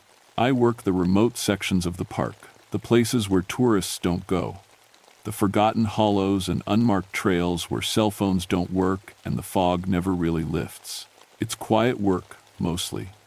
I check on old cabins, mark dangerous trees, and sometimes help lost hikers find their way back to the main trails. In 13 years, I've never lost a child on my watch. That's something I'm proud of. Kids wander off all the time in the mountains. They see a pretty butterfly or hear water running, and before you know it, they're deep in the woods with no idea how to get back. But I always find them, always bring them home safe. Maybe that's because I know what it's like to lose a child. My daughter Emma died when she was 7. Leukemia. She loved these mountains as much as I do. Used to beg me to take her camping every weekend. She said the trees talked to her, told her secrets about the old days. I thought it was just her imagination. Now I'm not so sure. The area I patrol most is called Dead Man's Hollow. It's about 15 miles from the nearest road, deep in the old Cherokee territory. The Cherokee have stories about this place. They called it the home of the little people, spirits that could help you or hurt you, depending on their mood. Most of the other rangers think it's just folklore, mountain superstition. I used to think that too. The hollow is always cold, even in summer. Mist hangs in the air like smoke, and the trees grow so thick you can barely see the sky. There's an old mining camp there from the 1800s. Rusty equipment scattered around, rotting wooden structures that look like they might fall down if you breathe on them too hard. In 1878, there was an accident at the mine, a tunnel collapse. 12 children died that day. Kids who worked in the mine, some as young as 6 years old. Their bodies were never found. The mine was sealed up and abandoned. I've been to the memorial plaque they put up later. It's hidden in the rhododendron thickets, so covered with moss you can barely read the names anymore. Sometimes I clean it off, make sure those children aren't completely forgotten. Last month, a school group reported something strange. They were on a nature hike with their teacher, staying on the marked trail like they're supposed to. But 3 of the kids swore they saw other children in the trees. Pale kids wearing old-fashioned clothes, just standing there watching them. The teacher didn't see anything. She figured the kids were making it up, the way kids do. But when she told me about it, something cold ran down my spine. Because I've heard those same stories before. Hikers talking about children who shouldn't be there. Children who disappear when you look directly at them. I started paying closer attention to Dead Man's Hollow after that. Checking it more often, looking for signs. And that's when I found the footprints. Small prints in the mud near the old mine entrance. Bare feet, like kids had been running around without shoes. But here's the thing that made my skin crawl. The prints had no heel marks. Like whoever made them was walking on their tiptoes. Or floating just above the ground. I told myself there had to be an explanation. Maybe some kids from town had hiked in, maybe the heel marks had been washed away by rain. But deep down, I knew something was wrong in Dead Man's Hollow. Something that had been waiting there for a very long time. The call came in on a Tuesday morning in October. A family camping near Cataract Falls had lost their 8-year-old son, Tommy Chen. He'd been playing near their campsite after breakfast, and when his parents turned around, he was gone. I drove to the campsite as fast as I could on the winding mountain roads. The parents were frantic. The mother was crying, and the father kept walking in circles, calling Tommy's name until his voice went hoarse. "He was right here," Mrs. Chen kept saying. "He was playing with his toy trucks right here in the dirt." I went inside the tent for 2 minutes to get sunscreen. 2 minutes. I'd seen this panic before. The terrible fear that grips parents when their child vanishes in the wilderness. The mountains are beautiful, but they're dangerous too. A child can fall into a creek, get lost in a maze of identical trees, or stumble into an old mine shaft. "When did you last see him?" I asked, getting out my notepad. "About an hour ago," Mr. Chen said. "We called and called, then drove to the ranger station when you weren't there." An hour. In these mountains, a child could be miles away in an hour, or worse. I organized a search party, called in 3 other rangers and a group of volunteers from the local hiking club. We spread out in different directions, calling Tommy's name, checking every fallen log and rocky outcrop where a scared kid might hide. I headed toward Dead Man's Hollow. Something pulled me that way, a feeling I couldn't shake.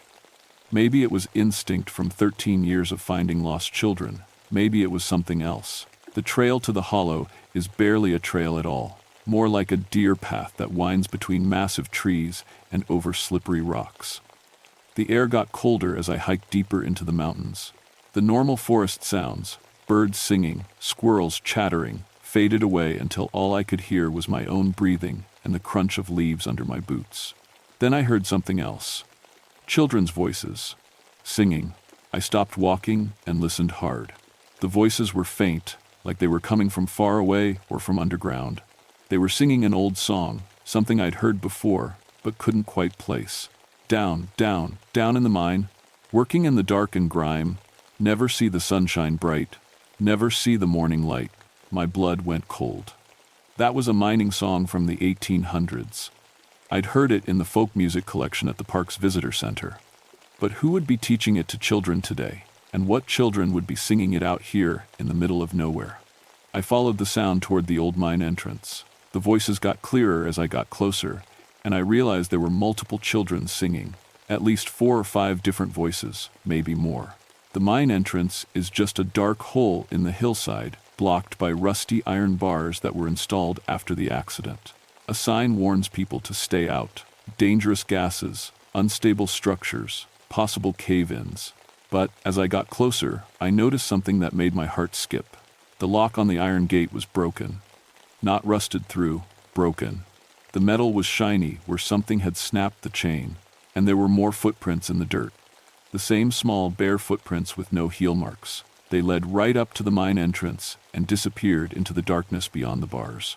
I called Tommy's name into the mine shaft. My voice echoed off the rock walls, bouncing deeper and deeper underground.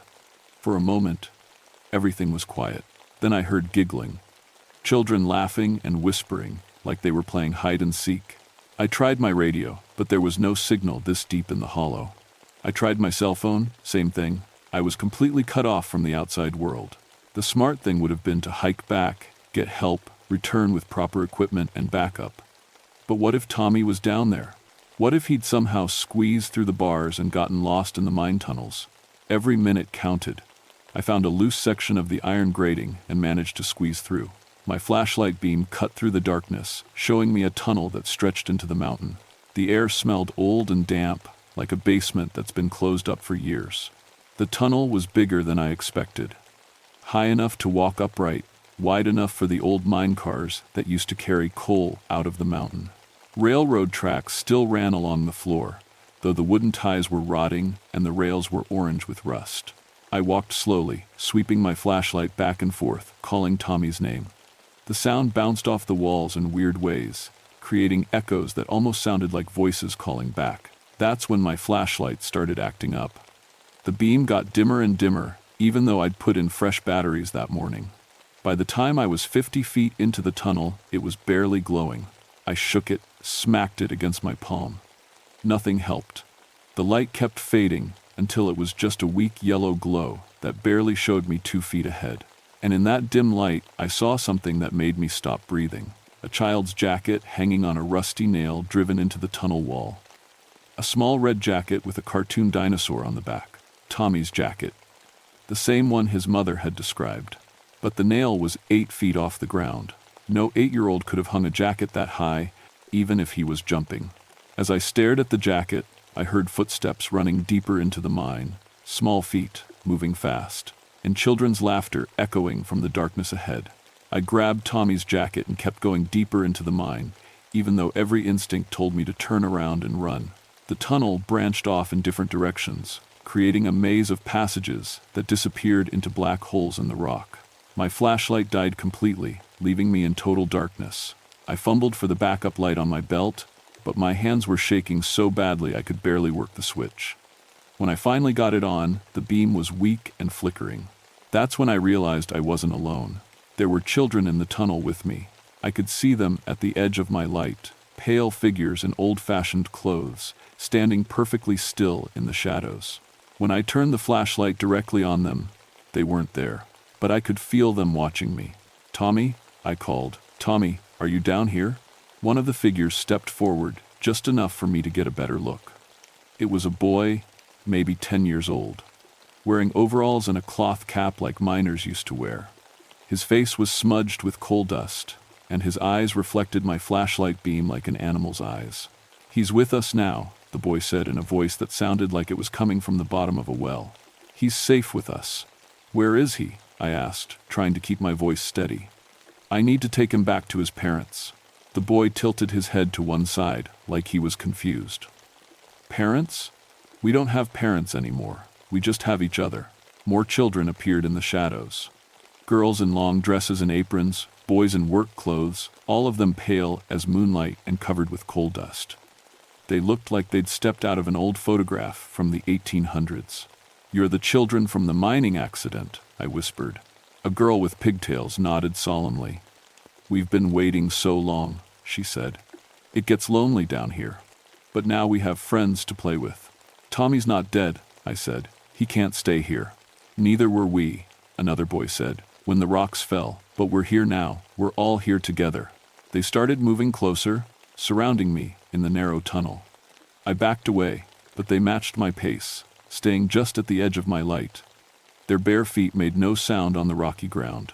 "We've been calling to the other children," the first boy explained. "The ones who come to visit our mountain. We get so lonely, and they seem so happy. We just want to be happy too." I thought about the school group that had seen children in the trees, about all the stories I'd heard over the years of kids glimpsing other kids where no kids should be. "How many?" I asked. "How many children have you taken?" "Not taken," the girl with pigtails said, sounding hurt. "We don't take anyone, we just invite them to stay and play. Some of them like it here. It's safe in the mine. Nothing bad can happen when you're already dead." My backup light started flickering worse, throwing crazy shadows on the tunnel walls. In the dancing light, the children looked like they were moving even when they stood still. "I need to find Tommy," I said. "I need to bring him home. This is home now," the boy in overalls said. "Come see." They turned and walked deeper into the mine, and somehow I found myself following them. The tunnel opened up into a large chamber, and what I saw there nearly stopped my heart. It was like an underground playground. Old mining equipment had been arranged into games, rusty buckets set up for throwing stones, mine car wheels turned into spinning toys, and there were children everywhere, dozens of them, from different time periods. Some in 1800s clothes like the mining children, others in outfits from the early 1900s, the 1,950 seconds, even the 1,980 seconds. And there, sitting in a circle with a group of ghost children, was Tommy Chen. He was laughing at something one of the dead children had said, completely unaware that he was playing with spirits. "Tommy," I shouted, running toward him. He looked up and waved. "Hi, Miss Rebecca. Look, I made new friends. They know lots of cool games." The dead children moved protectively around Tommy, blocking my path.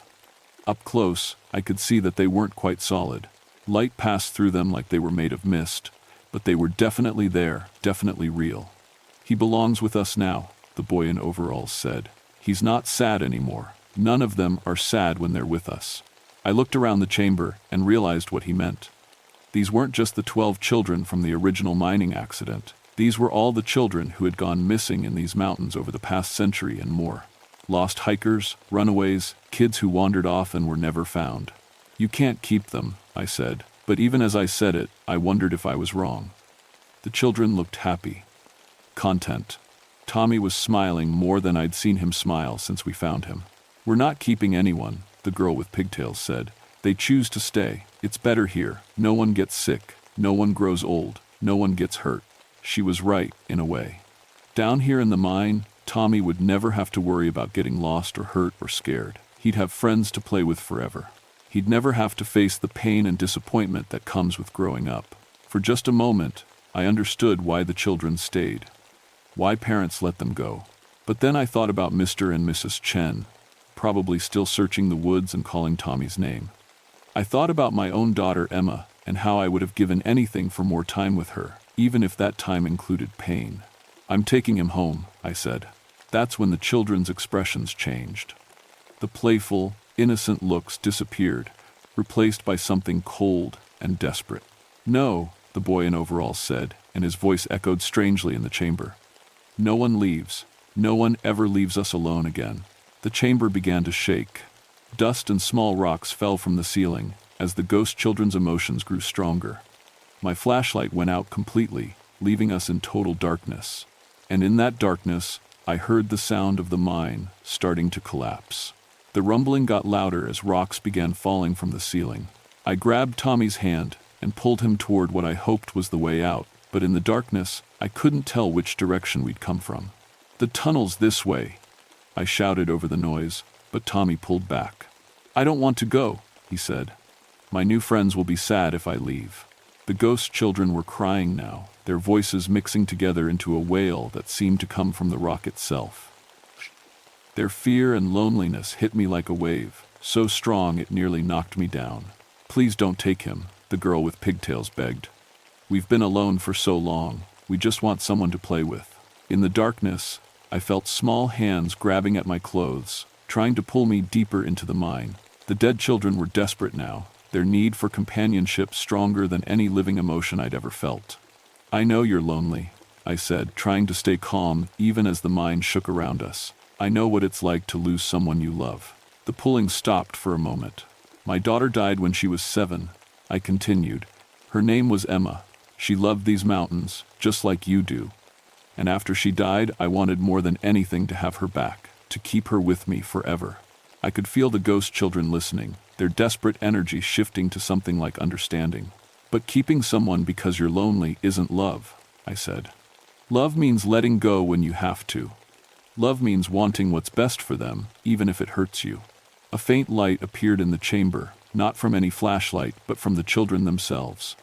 They glowed softly in the darkness, like moonlight through fog. "Emma told me the trees talked to her," I said.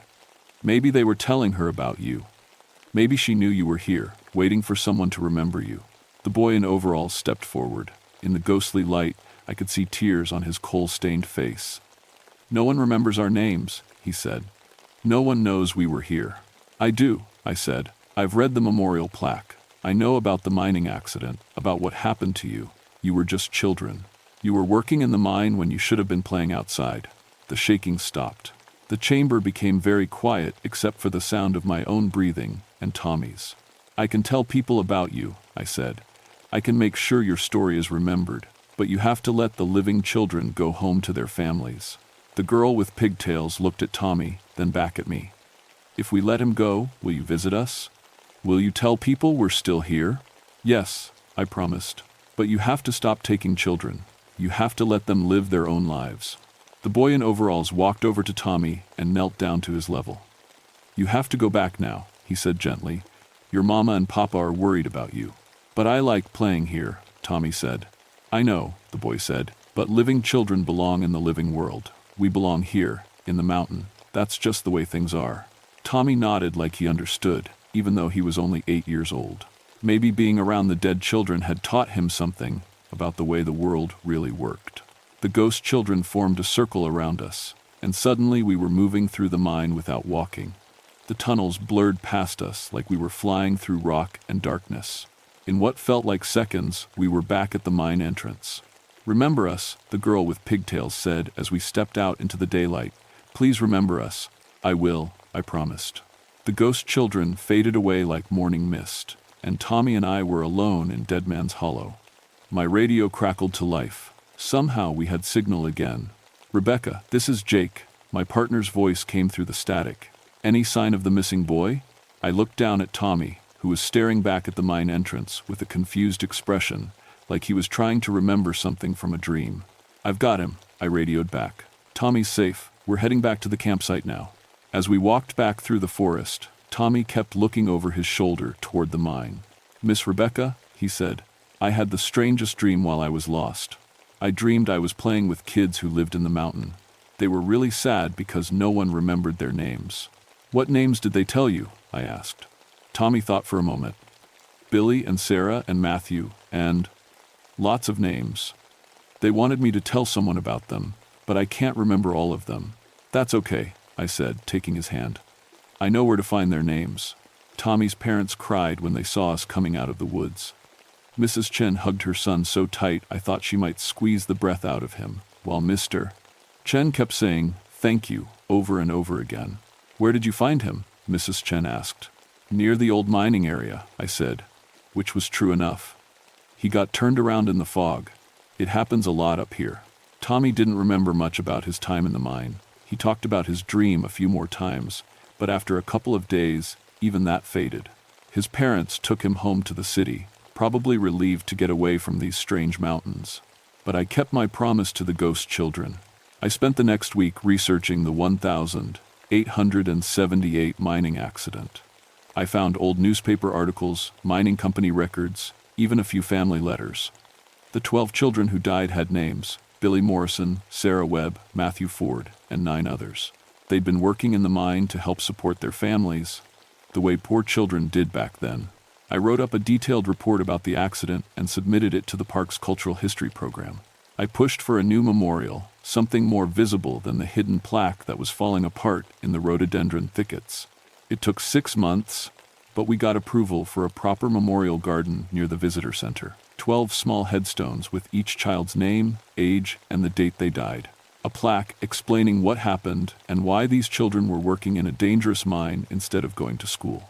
Now, when school groups come to the park, their guides tell them about the mining children. They learn about what life was like for poor kids in the 1800s, how they worked in terrible conditions just to help their families survive. The children's names are remembered now, their story is told, and the ghost children have kept their part of the bargain. There haven't been any more reports of kids seeing pale children in old-fashioned clothes in the woods. No more mysterious disappearances near Dead Man's Hollow. But I still patrol that area regularly. And sometimes, on quiet October mornings when the fog is thick in the hollow, I hear faint voices singing the old mining songs. Not sad anymore, not desperate or lonely, just children playing in the only home they've ever known. I still clean the old memorial plaque when I find it, even though there's a new memorial now. And sometimes I leave small toys at the mine entrance, a few marbles, a wooden whistle, things kids from the 1800s might have played with. The toys are always gone the next time I check. My partner Jake asked me once why I spend so much time in Dead Man's Hollow. He said it gives him the creeps, that there's something off about the place. I told him someone needs to watch over it, someone needs to remember. What I didn't tell him is that sometimes, in the corner of my eye, I see a small figure with pigtails watching me from behind the trees. She waves sometimes, like she's thanking me for keeping my promise. And once, just once, I thought I saw another little girl with her, a 7-year-old with dark hair and bright eyes, wearing modern clothes instead of an old-fashioned dress. Emma. But when I turned to look directly, there was nothing there, just trees and mist and the sound of wind through the hollow. Maybe it was my imagination, maybe it was wishful thinking, or maybe the mountains really do keep some children safe forever, in their own special way. I don't try to find out for sure. Some questions are better left unanswered. But I keep patrolling Dead Man's Hollow, and I keep telling the story of the 12 mining children who died there, because the dead deserve to be remembered, and the living deserve to go home to their families. And because 13 years of keeping children safe has taught me that sometimes the best way to protect them is simply to make sure they're never forgotten. Even after they're gone,